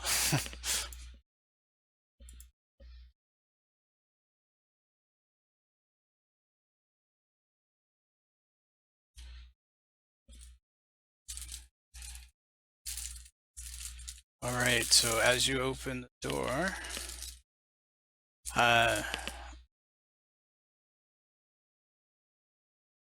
okay, so this same decorations of this room, except in the center of the room there are 3 bodies. One dressed as a servant to his noblewoman, with obvious injuries. The servant still grabbing a knife. While one of the noblewomen holds at the end of the table a rapier. Looming over the body of the servant, with its arms sulked up to its elbow into the servant's chest, but with no obvious entry wound. As it sees you, it lets out a loud howl and jumps up, leaving no serious wound in the chest of the servant. I need everyone to roll initiative.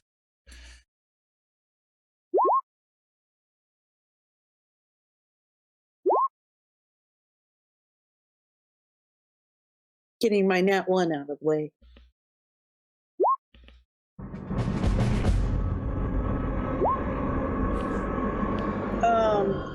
Meric isn't in the tracker. All right, go ahead.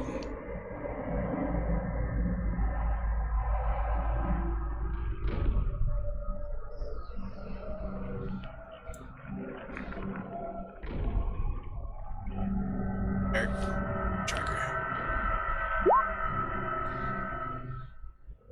Right. Rolled 20 is being stubborn for me. Gotcha. Which out of the 2 of you would like to go first, Red or? I'm fine with Meric going first if he wants to.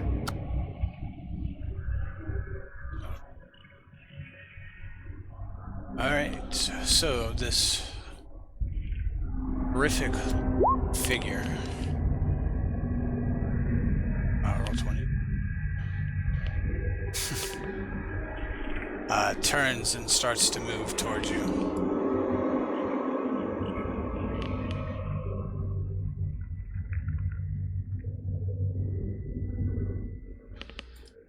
With its claw, it swipes at Ashe. Back! No touchy! No touchy! See? No touchy. And then swipes at Hallo. Oh god. Wow. Double hit combo. Double buck bonus. No, all of that.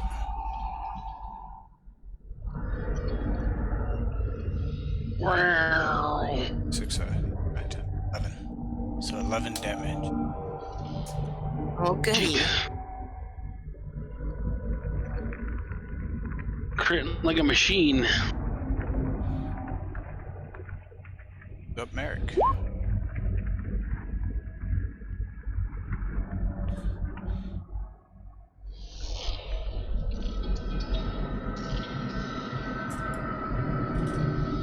Wow, this thing is being forever laggy.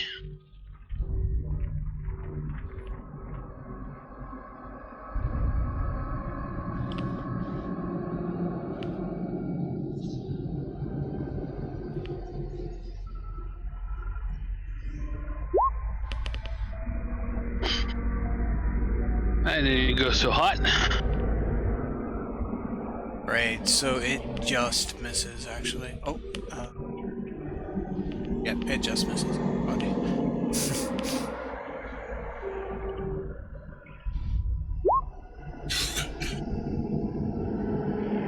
All right, Red's gonna step through here He's going to go ahead and swing his, because he already said that he'd summoned his Ragnarok.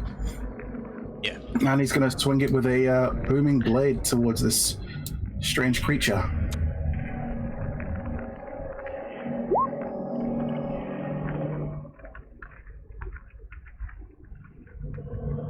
Alright, so that does connect. Oh, we're level 5, right? Yes. I actually haven't factored that in, but cantrip levels go up, so it does an extra d8 thunder damage.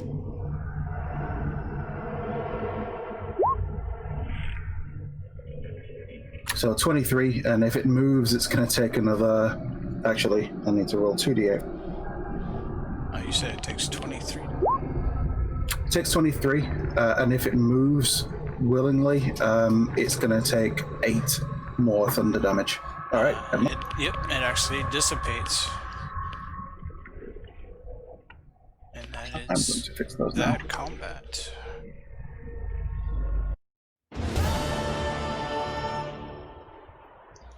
There's a stairway in the storage room back here. These guys are for sure dead, right? Yes. Can I inspect them to see if there's anything on them? Yes, you can. You find 1 silver dagger and 1 silvered ring. Ooh, silvered. May I have the dagger? I toss it to Ashe.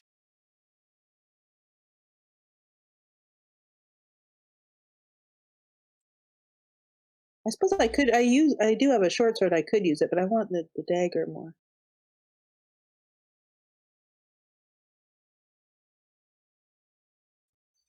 Does anyone want the rapier? No, I got Ragnarok. Should we keep it to sell it? Sure. I mean, maybe Meric can make use of it if he has to get up close and personal for whatever reason. Yeah, I mean, if Meric doesn't want it, I'll take it. Well, to be fair, you're probably the best person to have the rapier, Ashe. Okay, does someone else want the dagger? I'm good. Okay, I'll take both then. Silvered is silvered.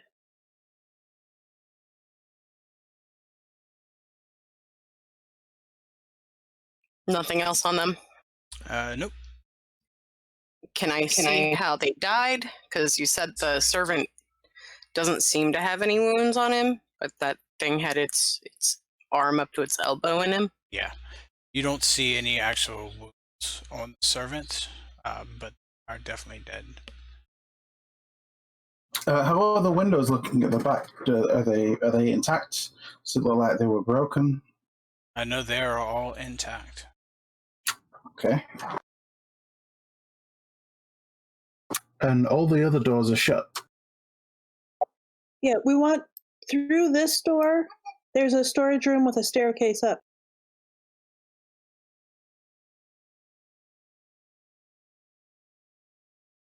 Strange. Like I was last man standing. Why are there people back in here?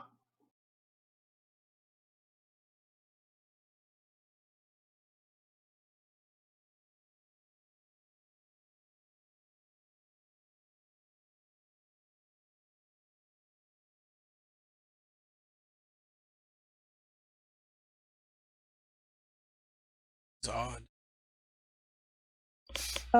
Door? We want to go upstairs. Open says me. Open says her. Yes. Yay! It Red's works. just gonna As soon kick as ass. you step in the door, you see a horrible creature. Let me description. Oh, goody. Alright, so this room still has the stairs, the back, stacks of boxes. There is a withered looking naked human routing through one of the boxes and it quickly looks up at you entering, it growls loudly and removes its claws-like hand from the back and starts to rush towards you.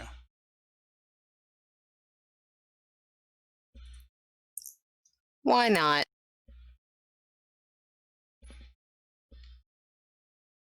Looks like this. Looks like Steve Tyler.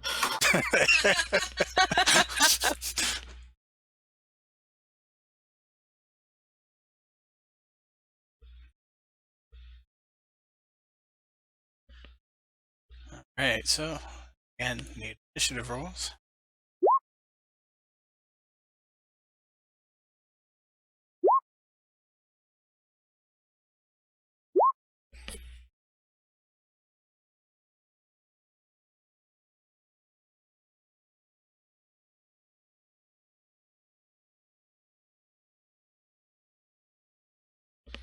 Meric.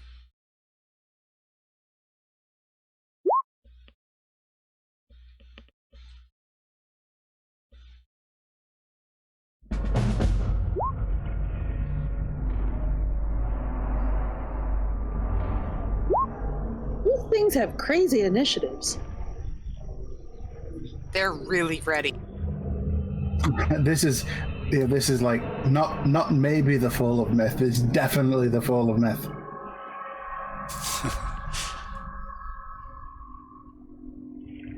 Alright, so this creature dashes towards you. Not dashes, but moves quickly towards you. No touchy. With its first claw attack, we'll go against Hallo. No. Ashe. I said no touchy. That hits.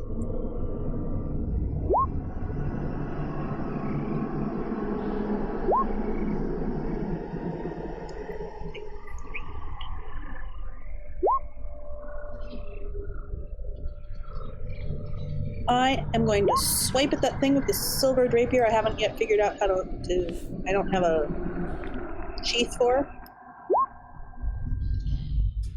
Wow. Wow, I like this rapier. Okay. Damn it. Alright.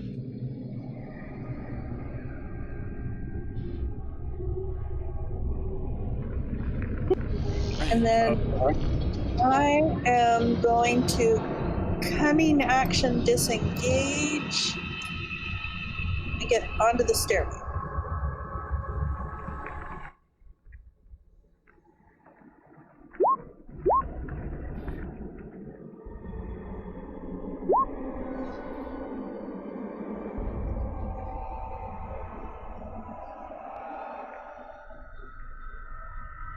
She stuck him with the pointy end.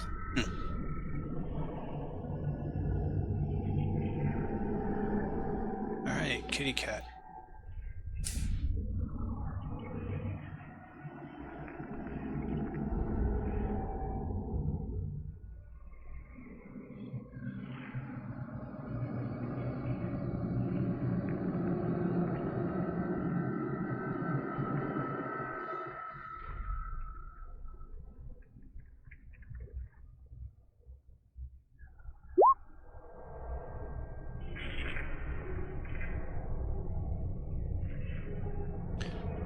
That definitely.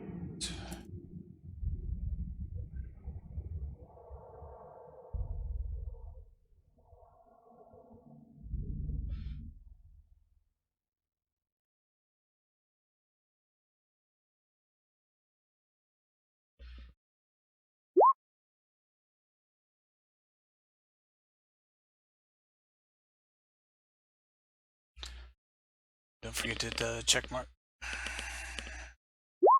Cool. Alright, so I am going to Yes. two-handed quarterstaff swing like a baseball bat at his head.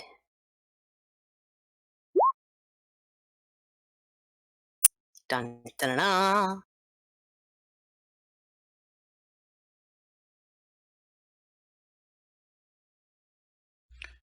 Hey, the creature does not do too good. Then, for my bonus action, I'm going to just one-handed punch him square in the face. Or not. You're all 5 levels monk, right? Yes. You have extra attack. You get to attack twice a turn, and then you still have your bonus action. Does the extra attack have to be unarmed, or is that still? No. Could I do Whatever. Ew.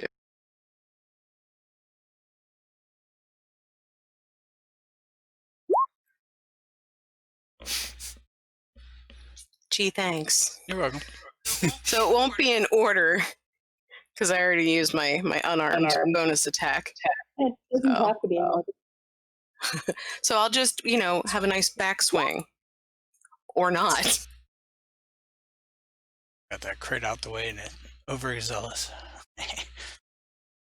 It's been a while since Hollow's been out in I mean, we still have the flanking roll, though, right?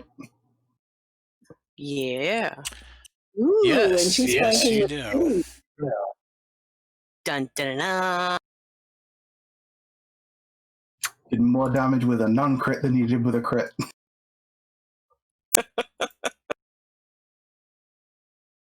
All right. You're still up. That didn't put him down. Armed strike would have hit too then. Yes. All 3 hit.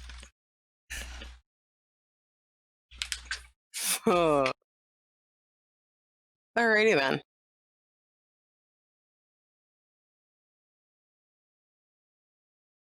Oh.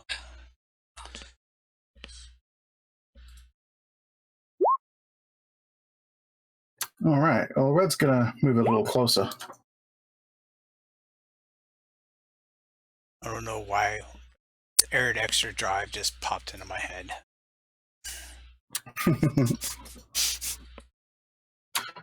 And as he's moving forward, he's gonna swing his axe towards the whatever it is. I mean, dude looks like a lady, and he's gonna throw out a gout of flame from the edge of his axe.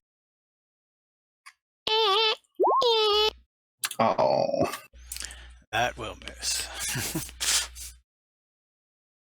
You look like a lady. What? well, that's that's all he's gonna do this time.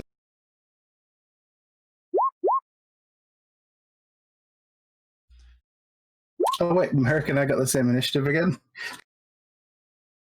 It does look that way.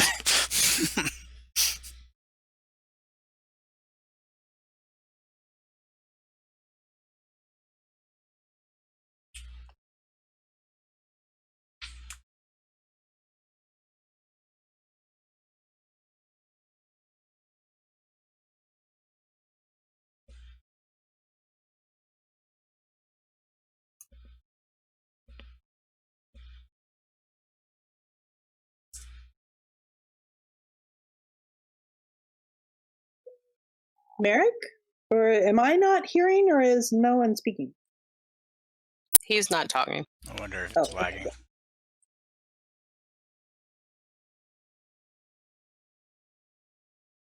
Alright.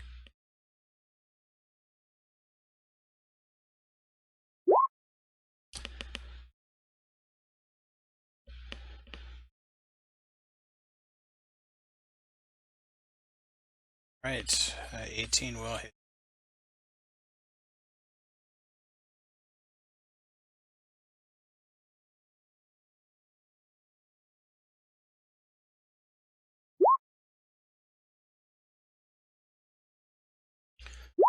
All right. So, it's going to claw at Hollow.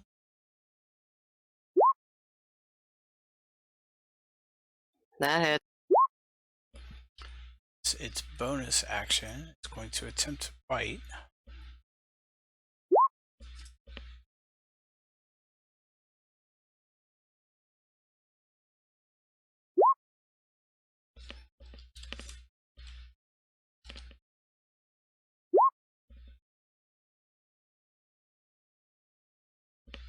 Oh, it already has the healing factored in. It already does.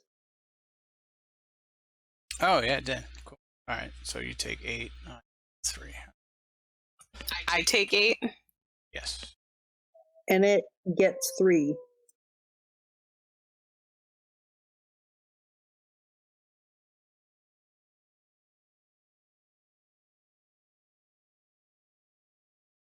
All right, and let's see.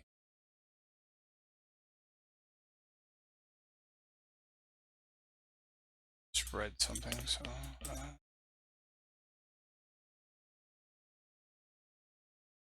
Since it has a successful bite attack, this happens. I need a wisdom saving throw.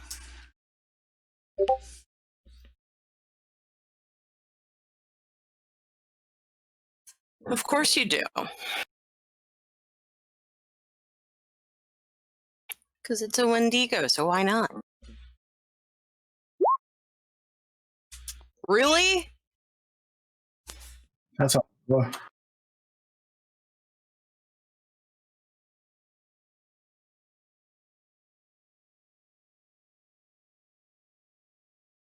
All right, so I need.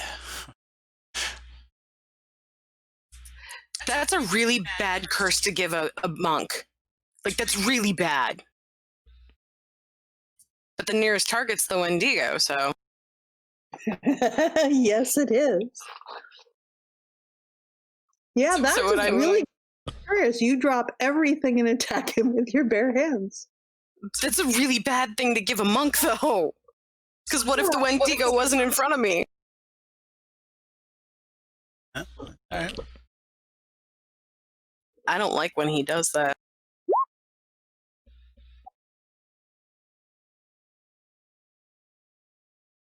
Oh dear.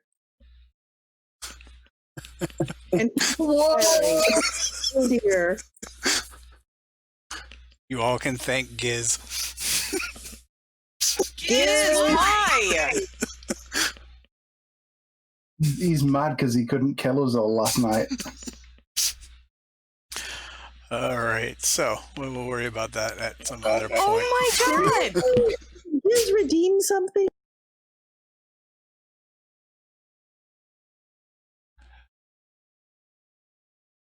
All right, so that.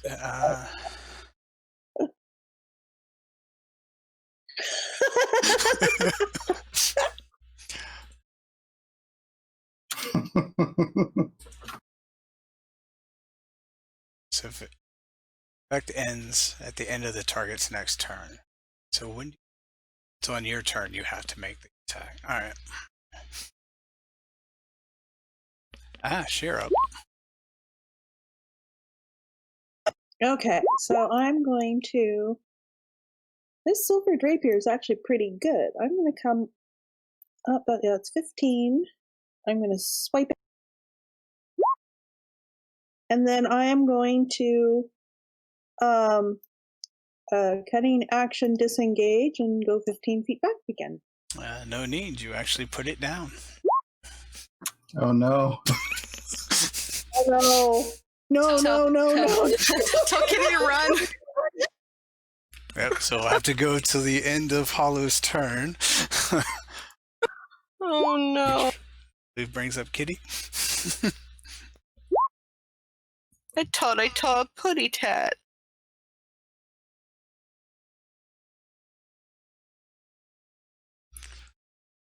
How do you forget?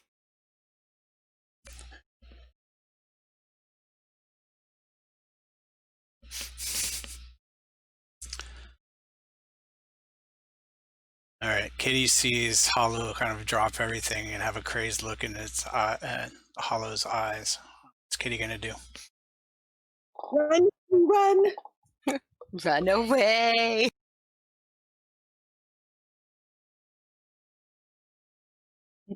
Kitty runs. I think I'm the next closest. I think I'm slightly closer than Red. Me and you are actually the same distance apart from Hollow. Okay. I'm not sure where Meric is.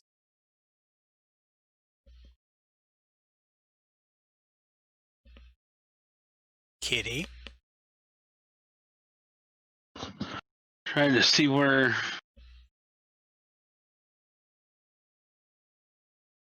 There's nothing there.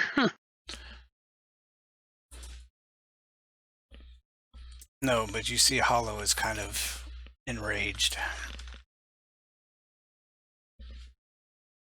Run, kitty, run!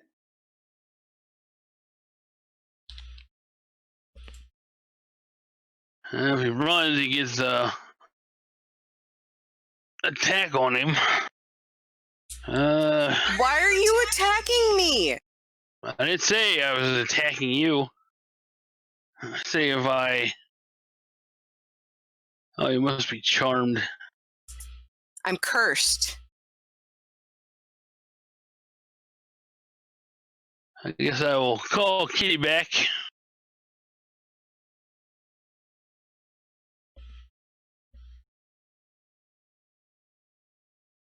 And he'll ready up for what's next. Yeah. Hollow must dash to the nearest creature. They're both equally the same distance.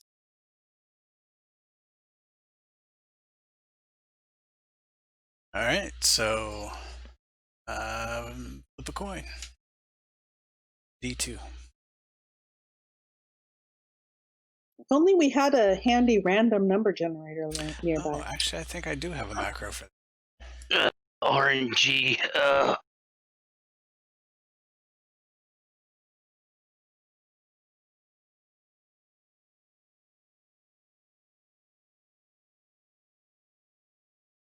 have no idea. Player.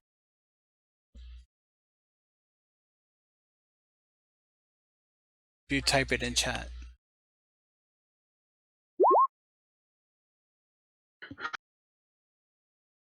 I guess she said who was who. All right, so we'll do that again. 1 will be Ashe, 2 will be Red.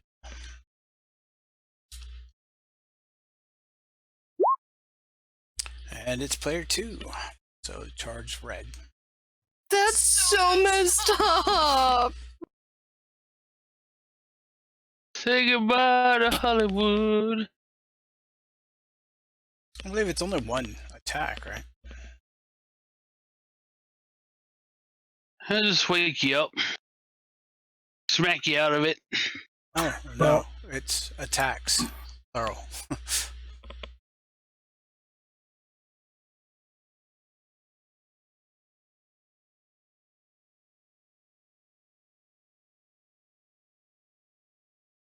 Yep. 2 unarmored strikes that give +2 attack, +2 damage. I'm sorry, Red. Ow! Ooh. Oh, that goes down to real hit point. I'm sorry.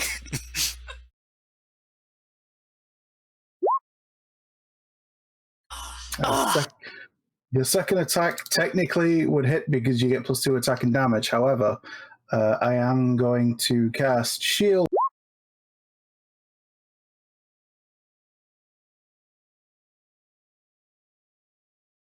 So the second attack would miss. But because you hit, you have to make a bonus action bite attack as well. Yep. I don't like this. He'll be fine. I mean, if it helps, I'm going to say if it helps, my AC is 21. But Oh my god. Note to self, never give the monk this curse. Well, except what does he have to do? Is it a wisdom save or he gets cursed too? Oh god. Nothing that says that that I get cursed from that. Well, only if I was the Wendigo.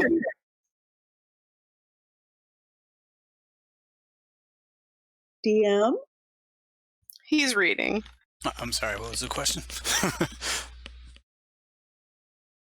Does Red have to do a wisdom saving throw since I hit him? No, because it's only the Wendigo bite that does it. So she's not a Wendigo now? No. Get the salt. Because the curse ends at the end of turn. Except she has a chance of relapse. Yes. Which increases by 25% because she hit with her attack. Yep. So it's a 50-50 chance now. It's good. Just keep in mind, you have to live with me.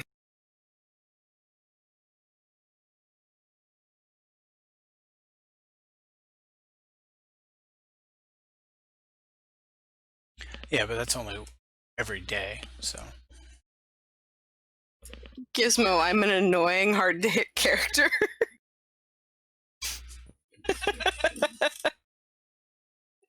Yeah, but Giz is taking notes for Crow in the Saturday night game. My character's it's a source of great anguish for him, the fact that it's very difficult for him to hit my character. All So right. any opportunity that he has to cause pain. Since we got to Hallow's turn, are we out of... Oh, yeah, we are. Yes, we are out of combat now. Red's just gonna, like, she's flopping at him, and he casts shield to block the second attack, and he just kind of stands there, just glaring, like, really? I can totally picture Red doing that. I went up the stairs and suddenly it's all black. Oh, did you actually go? Thought I moved. I don't know if I went. All I know is I went up the stairs and it's all black. It's still all black. Oh, wait, it's not all black. I can see I something. moved the wrong. You now split the party, so. Okay, I can't see anything. It's all black. All right. Actually, before I do that, are the rest of you going up the stairs as well, or are we actually splitting the party? Because it's gonna be hard to track. Yeah, we'll sit together, I guess. Yeah. I was going to suggest that we check the room below us to see if there's anything going on in there, but it seems that Ashe has run off on her own, so... Yep. I mean, my characters never do that, of course.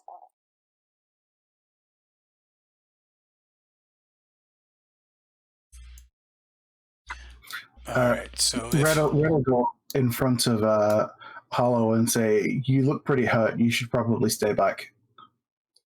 Okay. I'm sorry I hit you. 'Tis but a scratch. It's just a flesh wound. all right. Do the same thing You for you, just Red. already had that conversation.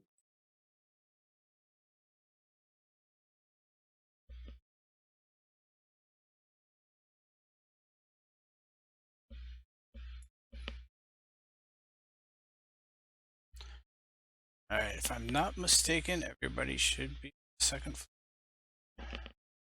I can't see. Oh, wait. Oh, way up there. Upper left corner? All right. So let me read the description, and then we're to combat again. Let's see. I went first. I'm up here. Eek! All With one right. of these dudes. Yeah, so the area is large with many comfortable chairs, couches, benches scattered around. Used for general seating area, an otherwise peaceful area is ruined by strange creatures crouching and hunching over the furniture, seemingly examining them like animals exploring unknown objects.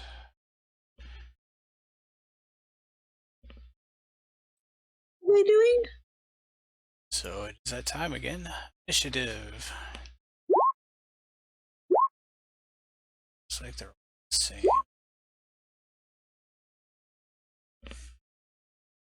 Man, Red is not speedy at all today.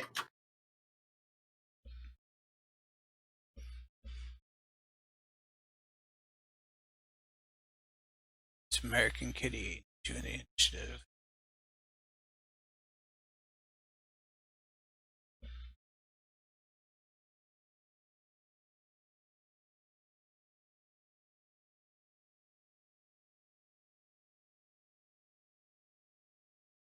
Do these dudes have like any clothes on that look similar to family members, guests, servants? No, these just look like shades.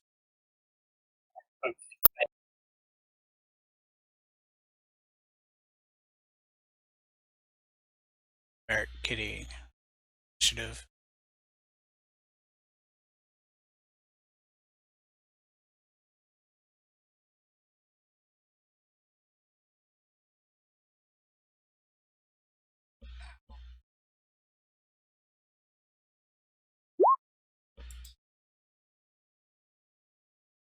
Maybe I shouldn't roll.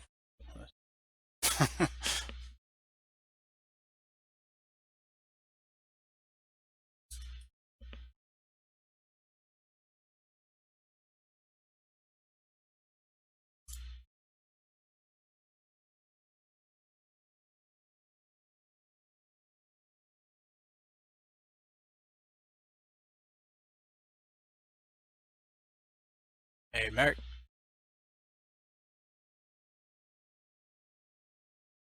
I can't even select this token.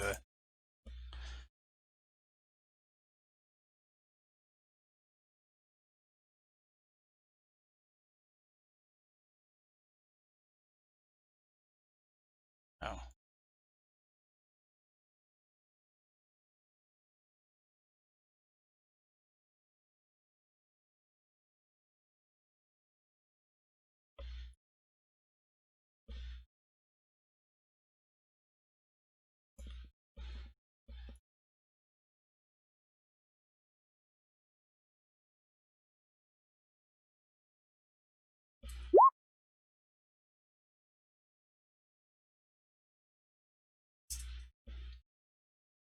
Yeah, go ahead and roll the initiative. Okay, cool.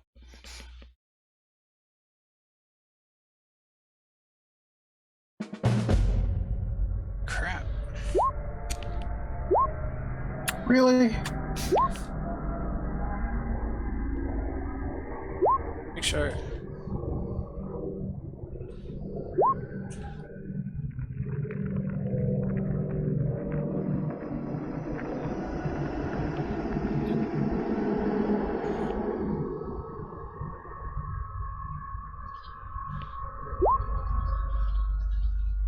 Alright, so I just realized the Shadlings have initiative through group initiative. So I'm gonna roll it.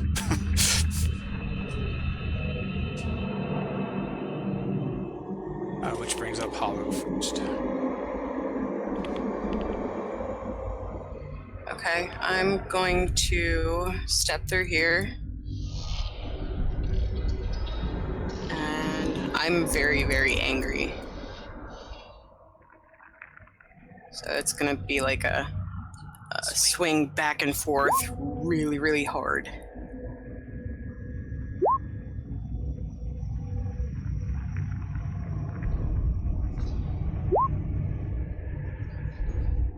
Alright, both connect. Then I'm just gonna headbutt with my beak.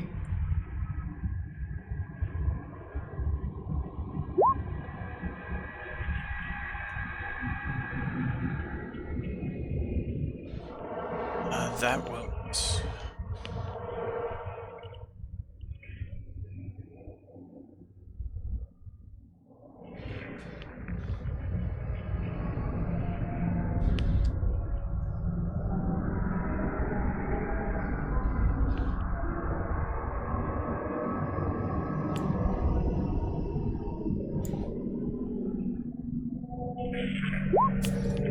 Do any of Alright. them look like ranged attacks? From what I can see. No, all you see is the claws on them. Okay. I'm going to come here, slash at the guy.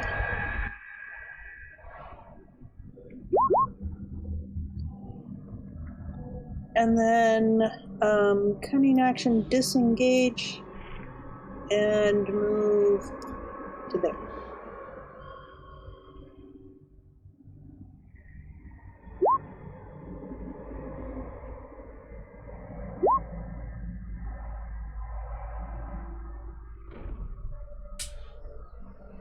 Alright, Meric, you're up.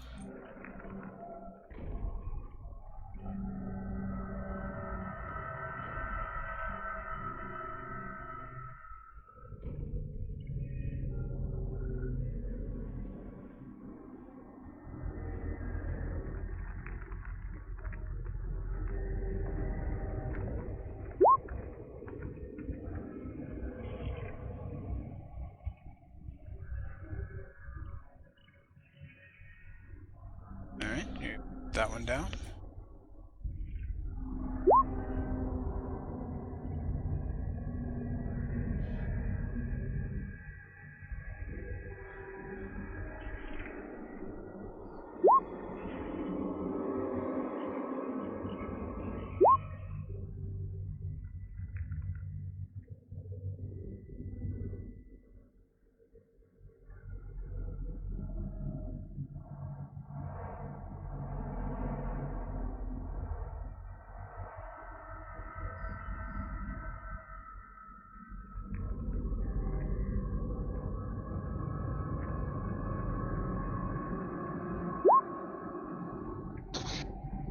Would help if I had my mic on. Then he moves there and he's getting ready to attack. Oh, ready? All right, Red's going to move a bit.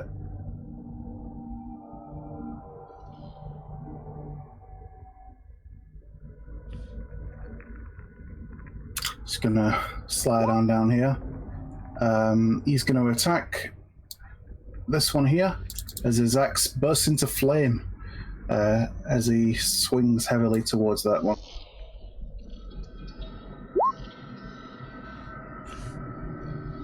Ah, 13 So connects. that's that one. So it'd be 12 slashing, 1 fire, and 10 points of fire damage to that guy.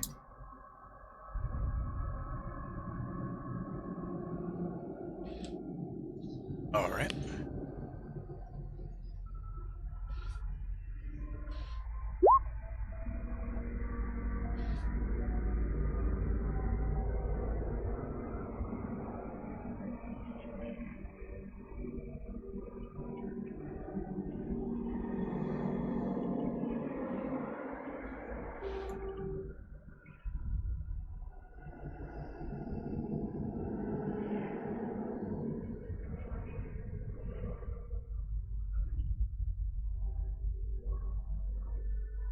Right, so Kitty would get its attack.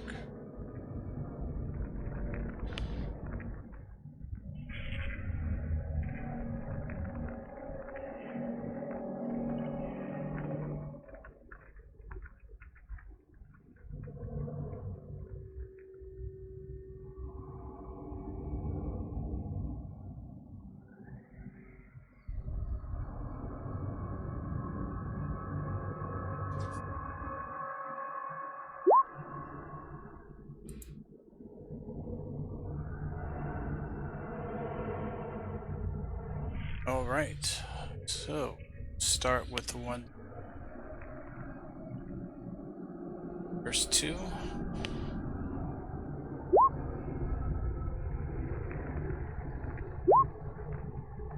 I'm going to go ahead and use shield. Okay. Second attack. Next one. 2 hit. Oh. Yep.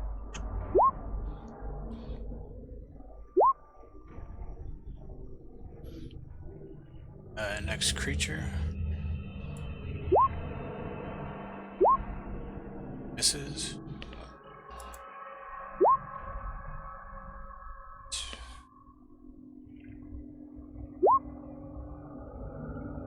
Ouch. Alright, first two on Kitty.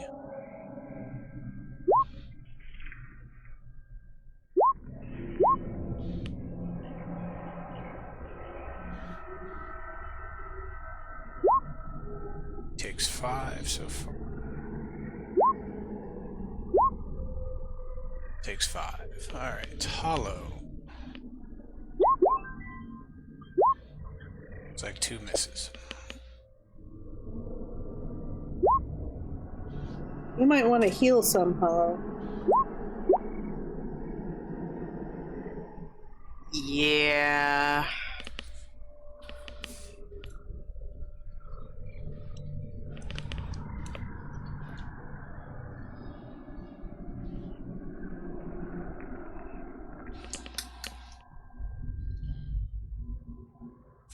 All right, my first attack is going to be, I'm gonna whip a dart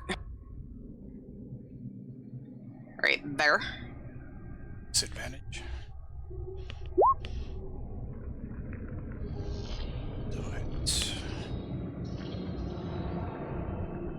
Second dart.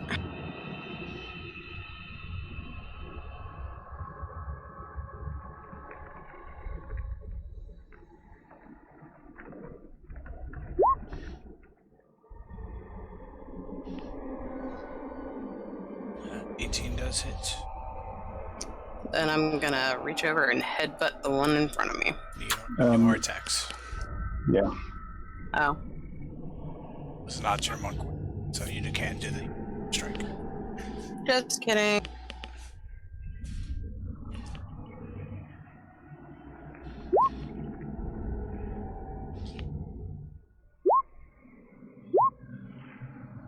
You don't have any key point stuff to do it. Okay. Did that? That does hit, yes.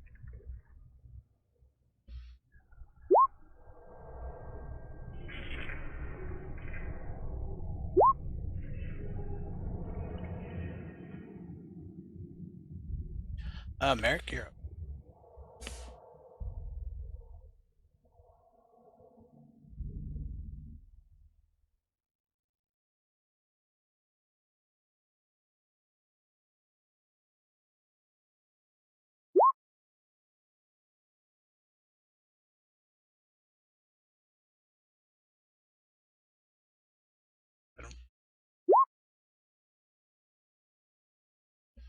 Alright, sorry, which one were you shooting at?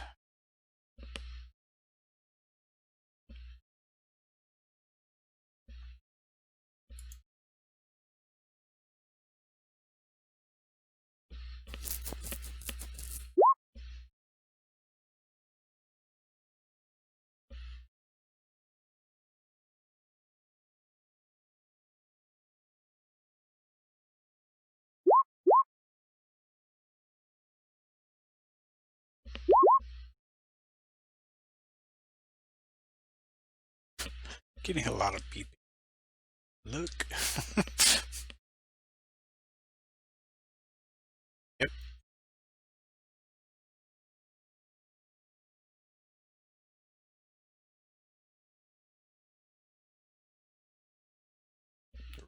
Lag. Not on my side this time. Good.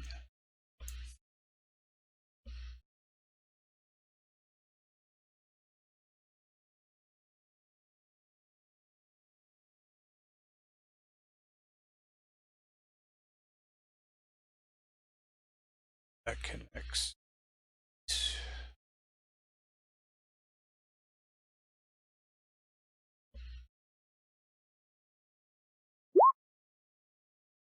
Right, you're up. All right. Well, it's not looking too hot right now, so he is going to go ahead and plunge his axe into the ground, and as he does, a whole bunch of spikes are going to shoot up from the ground in the area around him. In fact, everywhere around 10 feet around me, but it only affects those immediately adjacent because that's all that's within 10 feet.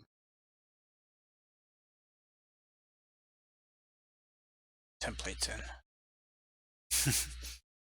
Alright.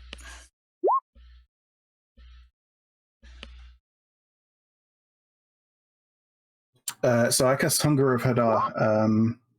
I'll add the text later, but the long and short of it is they'll have to make a DC 14 strength save, or they take 10 points of necrotic damage and can't use reactions until the end of my next.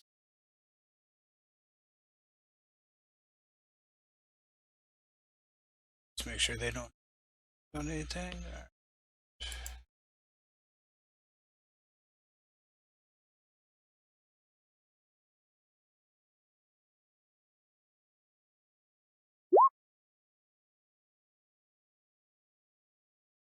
Wow. All right.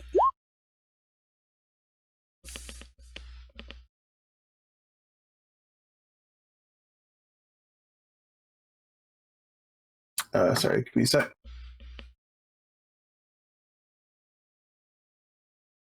Yep, so that's that. I guess I was going to move, but I'm not going to now. So I guess I'm just going to stay.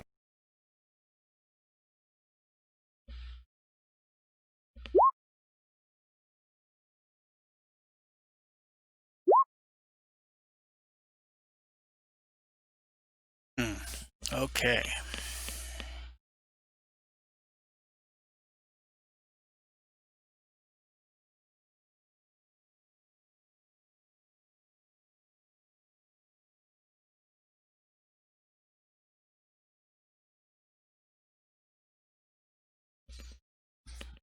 All right, I guess we'll get the ones on red out of the way first. Yeah. First one. I'm going to cast shield. Okay.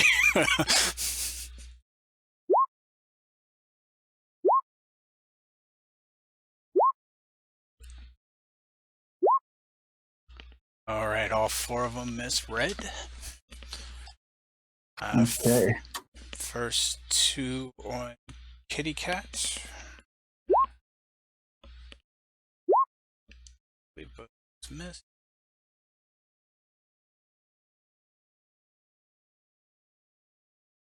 Should be 15 on.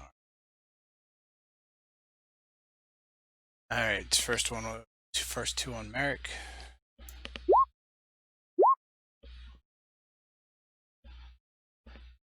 Those hit.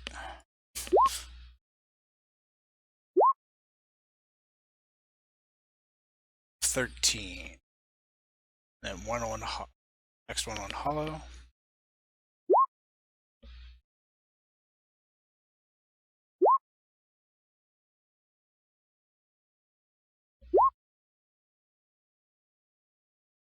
Oh, they both. Okay.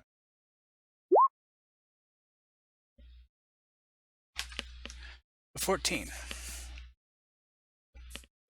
Bag ass.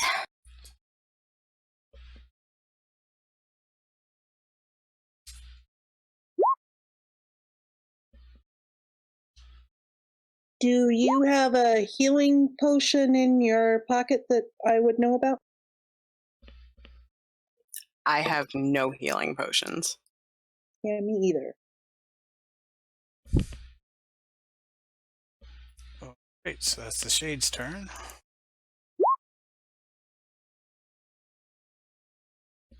You can actually click the. Never mind. 1 success. Ashe. Alrighty.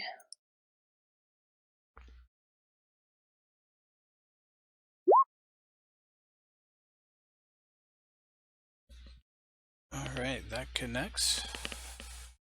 And then I am going to. Set that one down. Oh, cool. I don't even need to disengage them.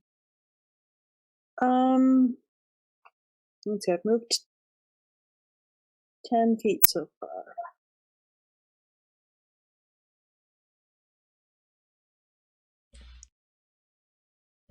So 30 feet puts me there.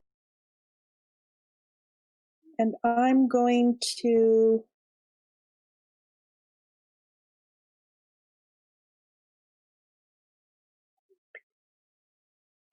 I am going to bonus dash.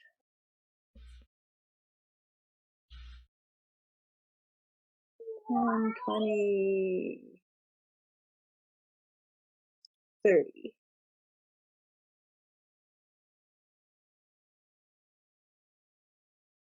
Okay.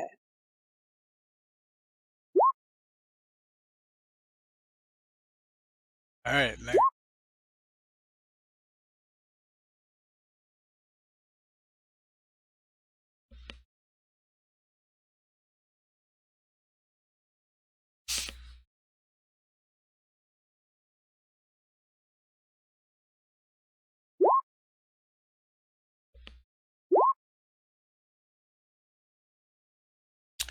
That one will just miss.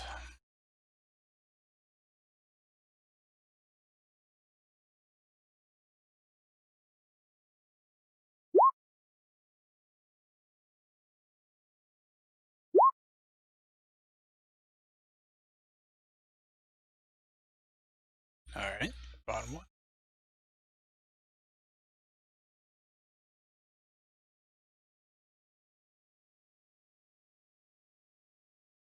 The suspense. That 2 will just miss.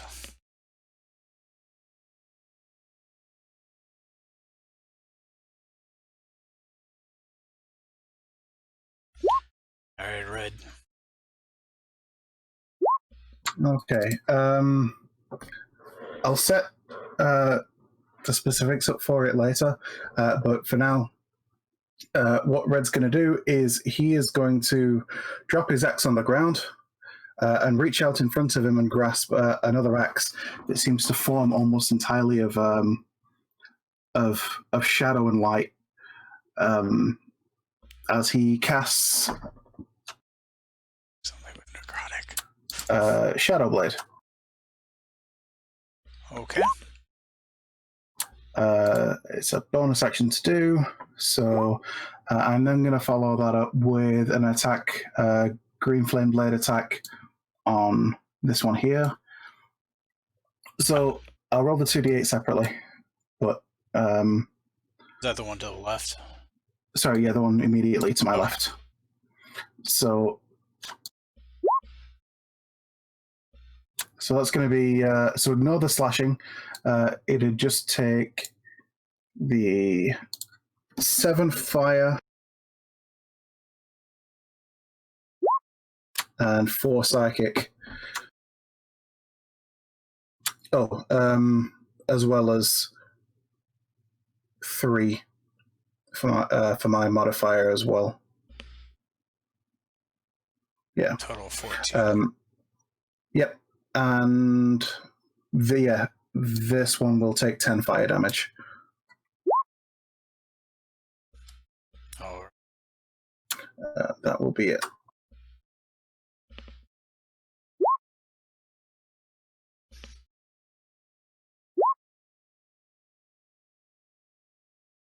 so no movement on the shades part. And start with red.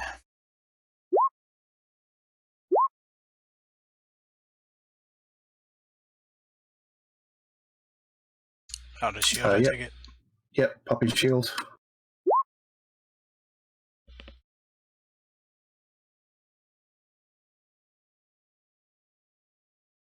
And next 2.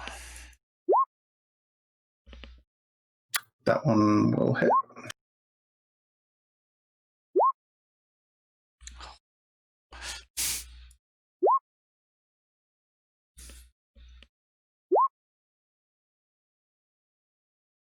I thought I fixed that. It's not auto. Must be the other lobby.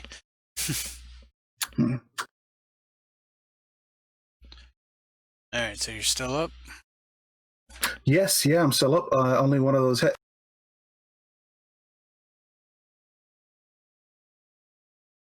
All right, so 2 more remaining. 2 attacks. Maybe? Yeah, Oh. it's fine. Don't worry about it. That doesn't really matter.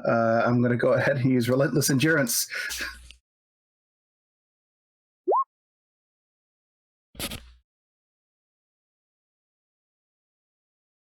So that leaves you with 1. Yep, I was only on 2 before this, so it's not a big difference. Alright, so that's the third creature's second attack. Your AC again, 16. No, my Oh. AC is 21. 21. Oh, right. Because remember, I use shield. But you ran out of shield. No, it lasts until the start of... Like, I used it again when the first one attacked me. Oh, alright, cool. No problem. Alright, so next 2 attacks.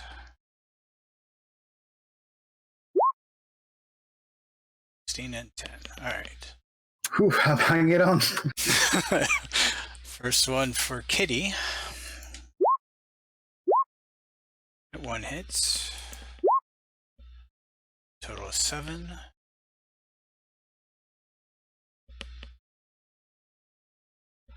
And then 2 on Meric. I did it.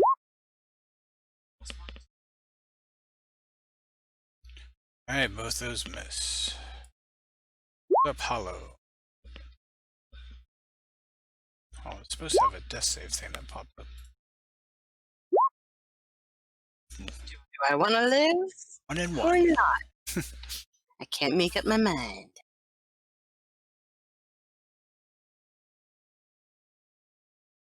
And Ashe. So I have a question. I want to get out my bow. I want to put away the scimitar. Does this enable me to do one? One of those is my free interaction with an object, and the other one with my bonus action, or do I need to drop the sword?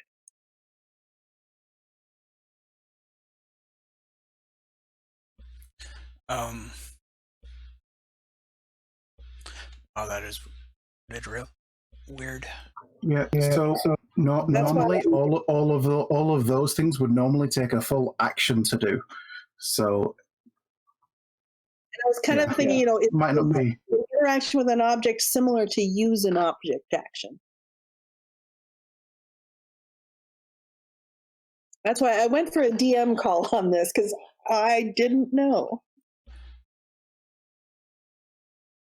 Yeah, I'm actually really confused. It seems like you can use a bonus action to do any one of those items that are listed after that. Yeah, or take the use an object action, which is why, does sheathing a sword count as using an object? And that's Or typically your taking out free the- interaction. Yeah, And but I using mean- an object is an actual action. Yeah, because I want to do 2. I want to take out my bow and put away the sword. If you say no, I'm just going to drop the sword, so I'll be able to go ahead anyway. But I'm kind of wondering whether I can use that to put away the sword. For now, we'll just say go ahead and drop the sword, and then I'll look into that more. So I'll drop the sword, pull my bow, and I'm going to shoot at that one, I think. Okay. What's the distance? Oh, easy.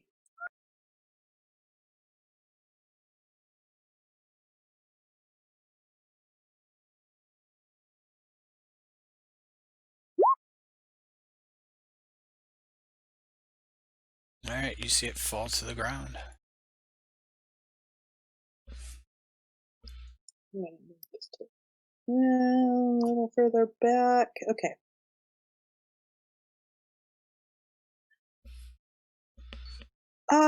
Actually, are these pillars, or is this like a book? What are these things? They're benches and tables. Yeah, because it's a sitting area. Okay, so those aren't really things I could hide behind. Okay. All right, Meric.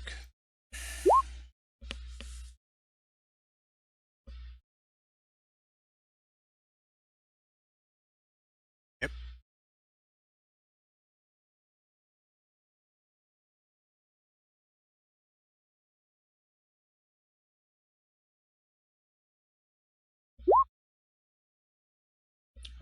That connect?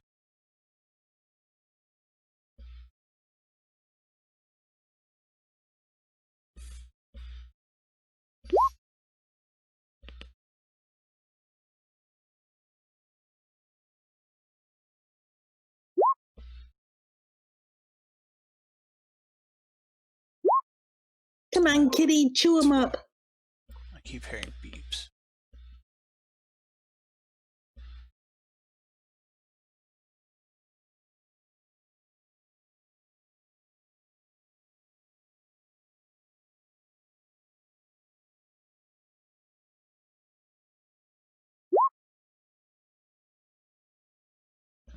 Right.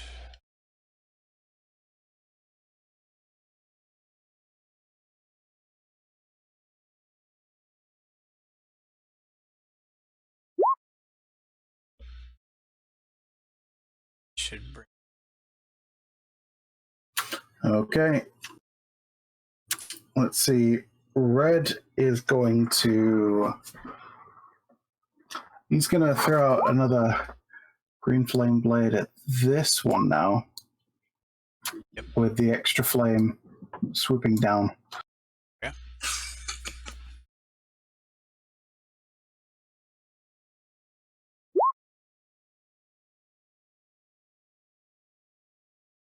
Yeah, so 25 damage to that one, 4 fire to that one, and as a bonus action, I am going to convert 2 sorcery points into a level 1 spell slot.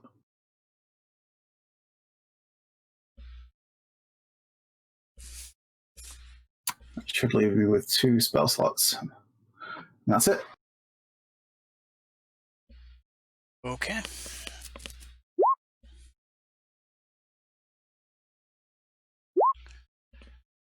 Alright, so we'll go start with the attacks on red.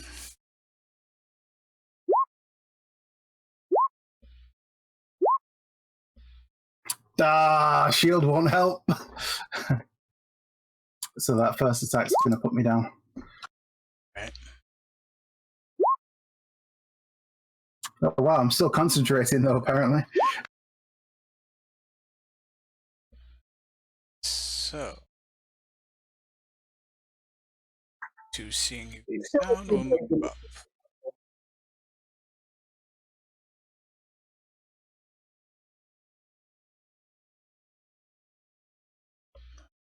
So that one still has attack left, so there'll be 3 attacks on Meric.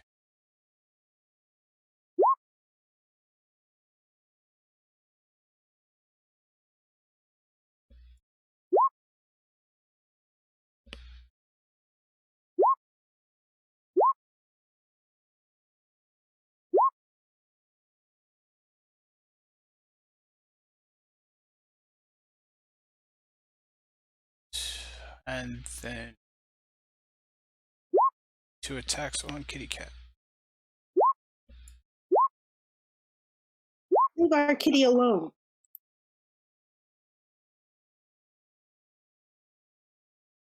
Which brings up Hallo.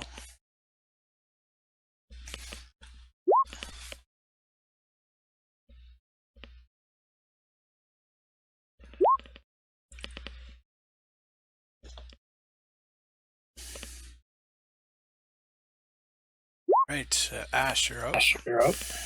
Okay, I am shooting at this guy down there.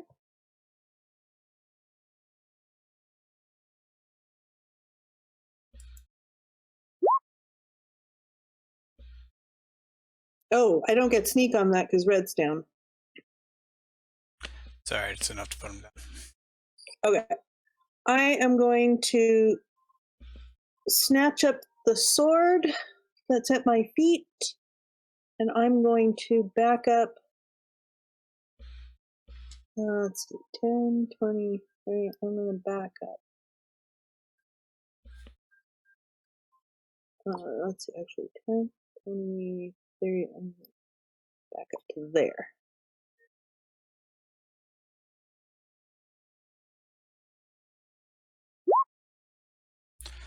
Alright, Meric.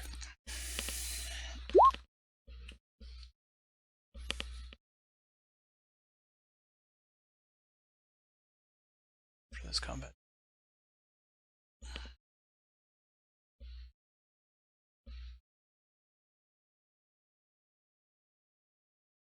Oh, Red, do you have a healing potion in your pocket that Ashe would know about? No, I don't think any of us have any healing. That's problematic. To the second floor.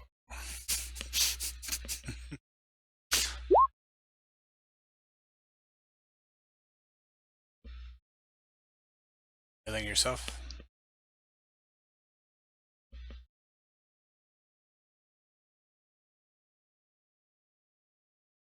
It's a solid heal.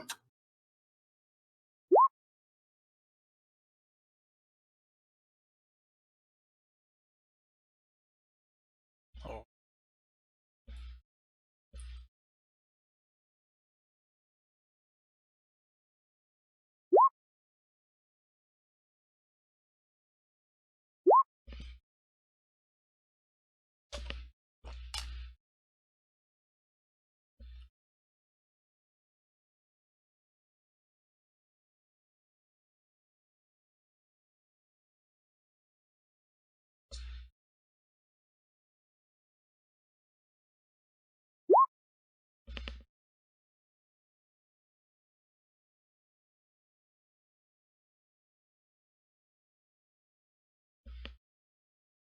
All right.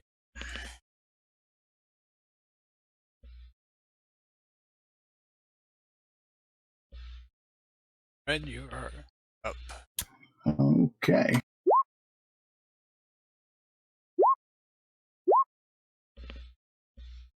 Don't do that, Red. Oh, it's fine. I got plenty more chances. You got loads of time.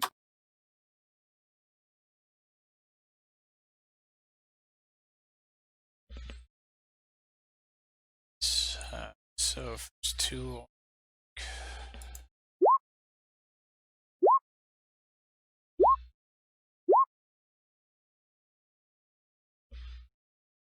Looks like 2 hits.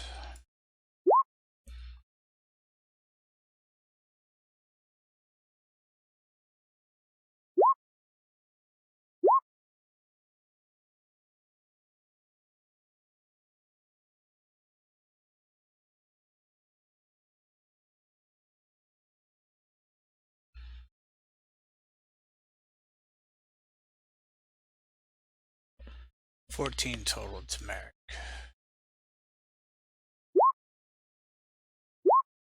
2 misses on Kitty Cat.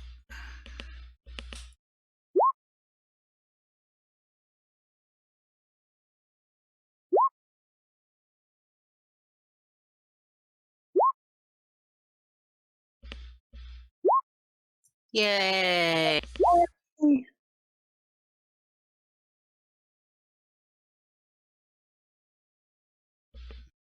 You're just stable. Dying.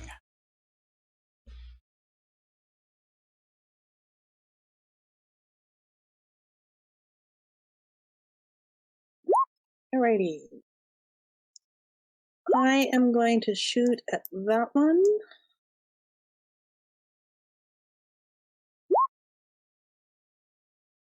Which does get sneak attack because Kitty's right next to it. And it goes down. 10.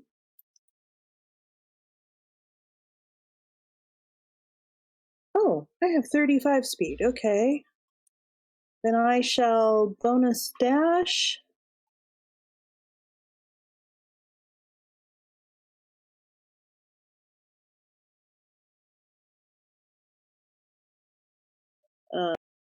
Actually, I wouldn't have gone that way around the table. I would have gone the other way around the table. Let's see. 55, 60, 65, 70. Let's move there. Oh, he could still get to me. Oh, well. All right, Meric.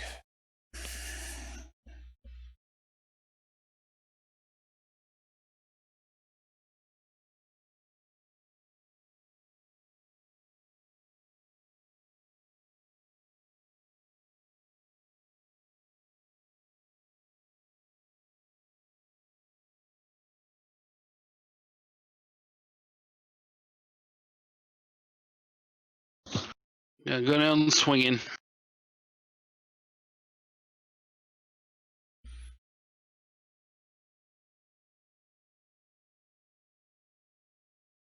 cannot see straight.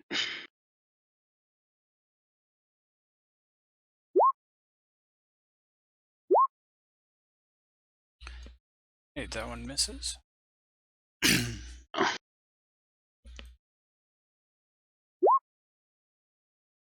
Oh, remember, Meric, you're level 5. You have extra attack as well, unless you've taken levels in something that isn't ranged.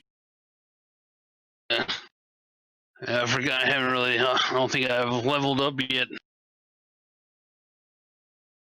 Should have done that. He's gonna go here and get this guy, I guess. Kitty cat, come on, kitty cat. Do me proud.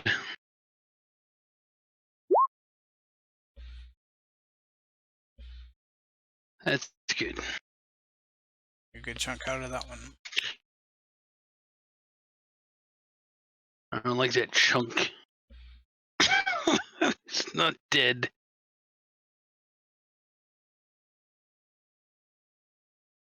Red See, does save. it's really moving really slow.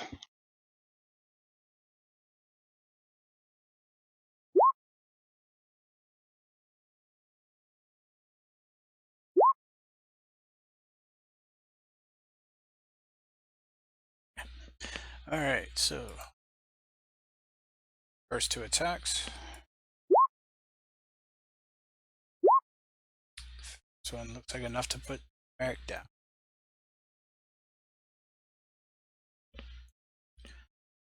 Follow up on cat. Next 2.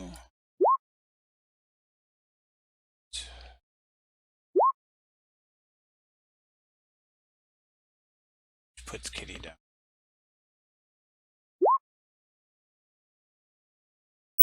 I'm the only one standing? Ashe, escape!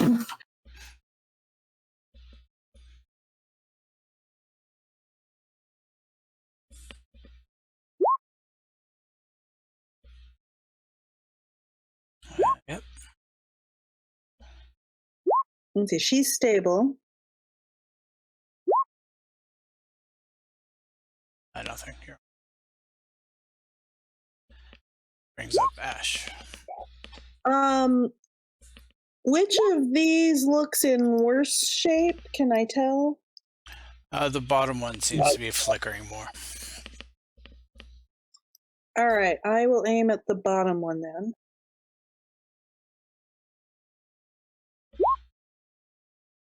Oh, I don't get sneak attack. I'm gonna take sneak attack. Alrighty. 10. You still put that one down.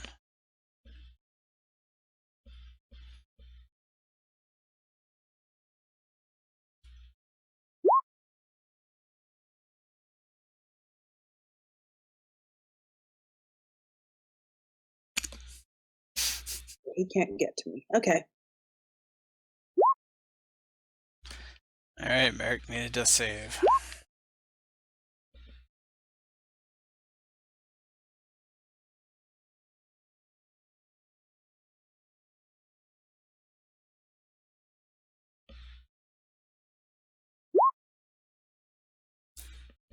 Alright, 1 success. I need another one for kitty cat. Oh, does Kitty Cat get a death saves? He better. I'm being nice with the companion. Cool. No, it's good because I had a bad time with a companion that just kept dying all the time. It cost me an absolute fortune. Yeah, so just go ahead and roll a d20. I don't think there's a death save on the character sheet. No, I was just getting ready to say that.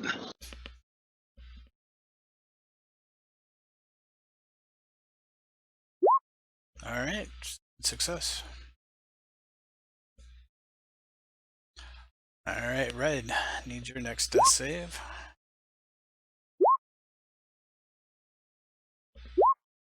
So, Red, are you at 2 and 1? Yep. Yeah, 2 fails, 1 success.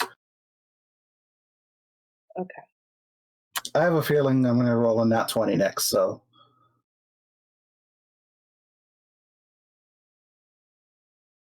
Red's positive outlook.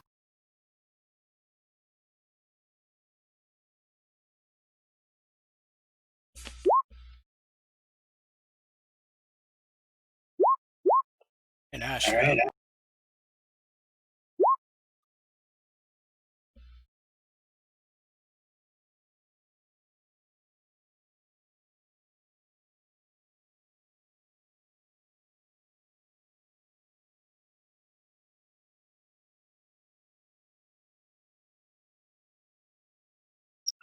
Oh, I can't quite get to it. I went too far. Well, yeah, because I wouldn't have an action left to stabilize him. All right, I'll shoot at this guy.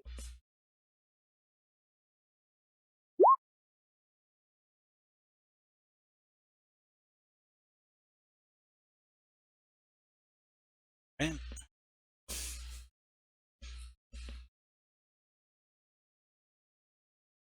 And I will move.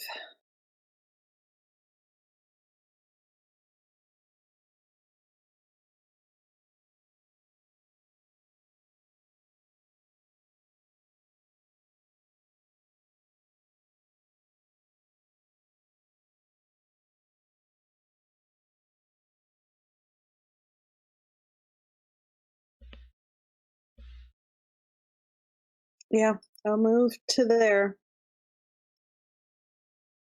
Oh. Meric, death save.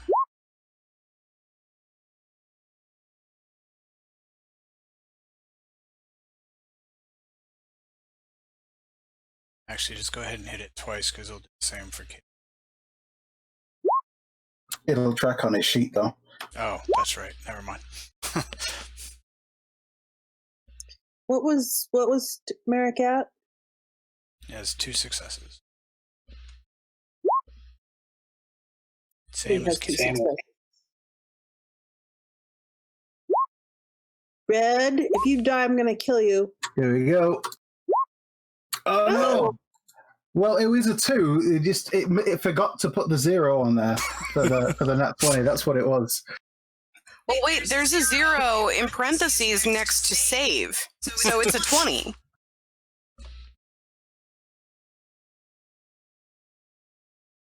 Oh. Red drifts off, thinking he's going to wake up back in the tavern with a keg of ale at his side. Yeah, I'm hoping this is an alternate dimension and he isn't really dead, but oh. Giz, I hope you're happy.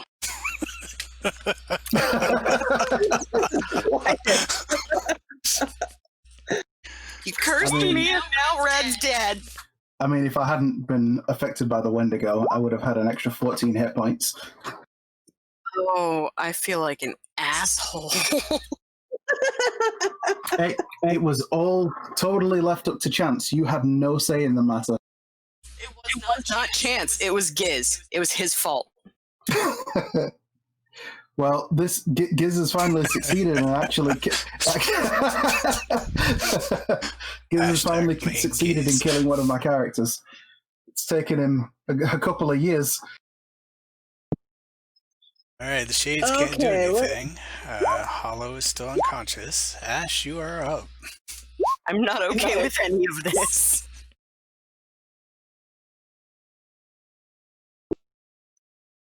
Well, wait, we're in like another weird world. Maybe there's like some kind of healer that can bring him back.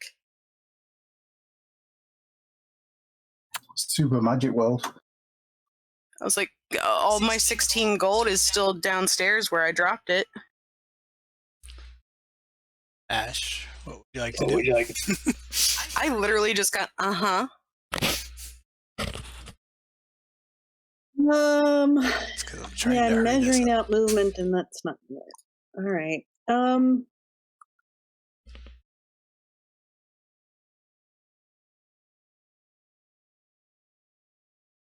Yes, Giz, you could have given him a nat 20. Well, I think I'm going to do this anyway. Don't steal from Giz. Actually, I'm not. I'm going to shoot first. I'm going to shoot the guy nearest me first. If he happens to go down, that'll make my life a lot easier. And he does. Oh, my life's a lot easier.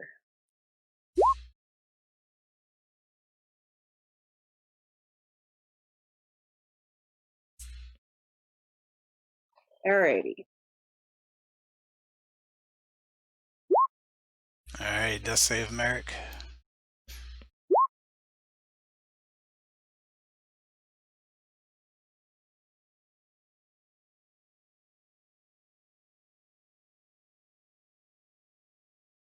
Merrick's currently at 2-0, right? Yep.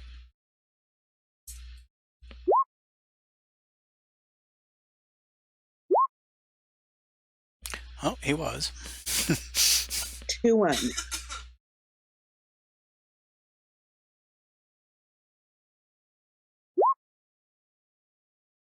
And Kitty's stable. Yep.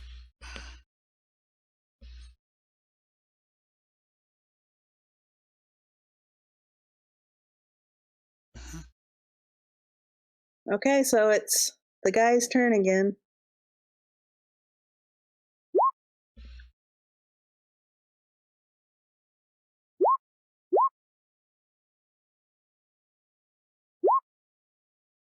I can lead him on a merry chase all day. And that's pretty much what's going to happen. So, go ahead and make your attack. See if you can get rid of it. Oh, do I get sneak attack if I crit? No. Too bad.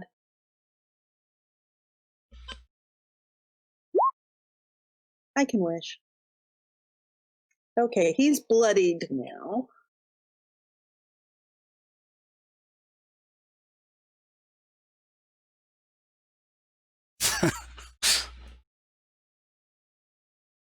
Alright, so death save from Meric. I'm sorry, Ashe, if you want to go ahead and move. Yep. Okay, I moved.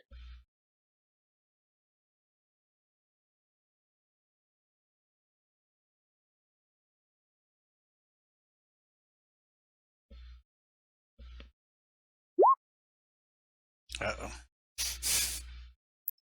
He's at 2 failures. Shade gets close. I did not move yet. I should be fine. She's still got whatchamacallit anyway. Uncanny Dodge. Yeah, I do. Okay, so I'm going to come here and I am going to attempt to stabilize Meric. Okay. Medicine check. And he is now stable. Okay, I'm 30 away. He can't get to me, so I'm going to stay put. So it's just he and I. Yep. And he can't catch me because I have more movement than him all over the place. Yep, so go ahead and shoot him. I'm pretty sure you're going to be able to put him down. That doesn't, but you would be able to do it to the next turn, so we'll go ahead and combat.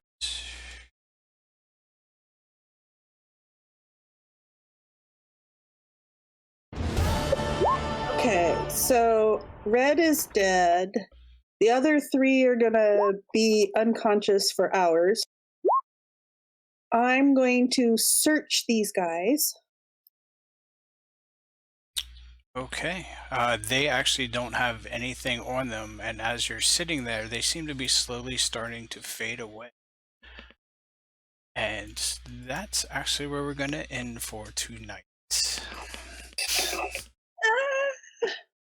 Third the burnout, then the fade away.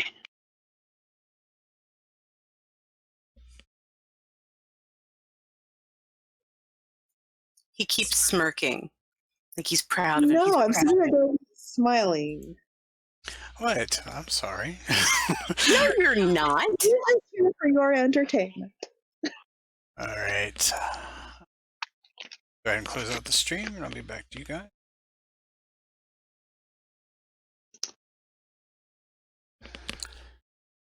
Stuff wants to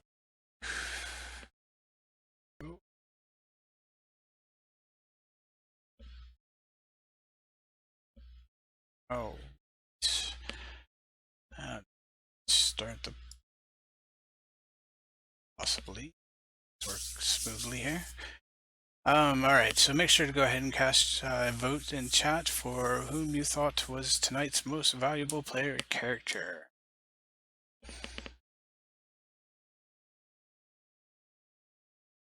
Whenever I can get the poll to start up. But thank you to Sea Spray, Karis, Deadly, Spartan for playing. Thank you all for watching. Okay, it is in chat. If you want to learn how to play some D&D yourself, go ahead and check out the Daddy Warbucks D&D community, where I run D&D Adventure Leagues on Thursdays. And make sure to check out the Extra Life team page, as we're trying to meet at the end of the year, and every little bit helps. Other ways to help the stream are listed below, as well as becoming a Patreon and getting behind-the-scene views on AL games at the moment. Also access to private chat and Discord. You will also find a wish list that can help provide content for the stream. All information you need is down below.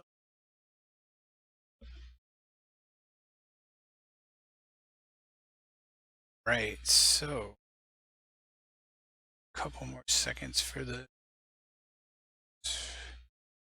Actually, that looks good.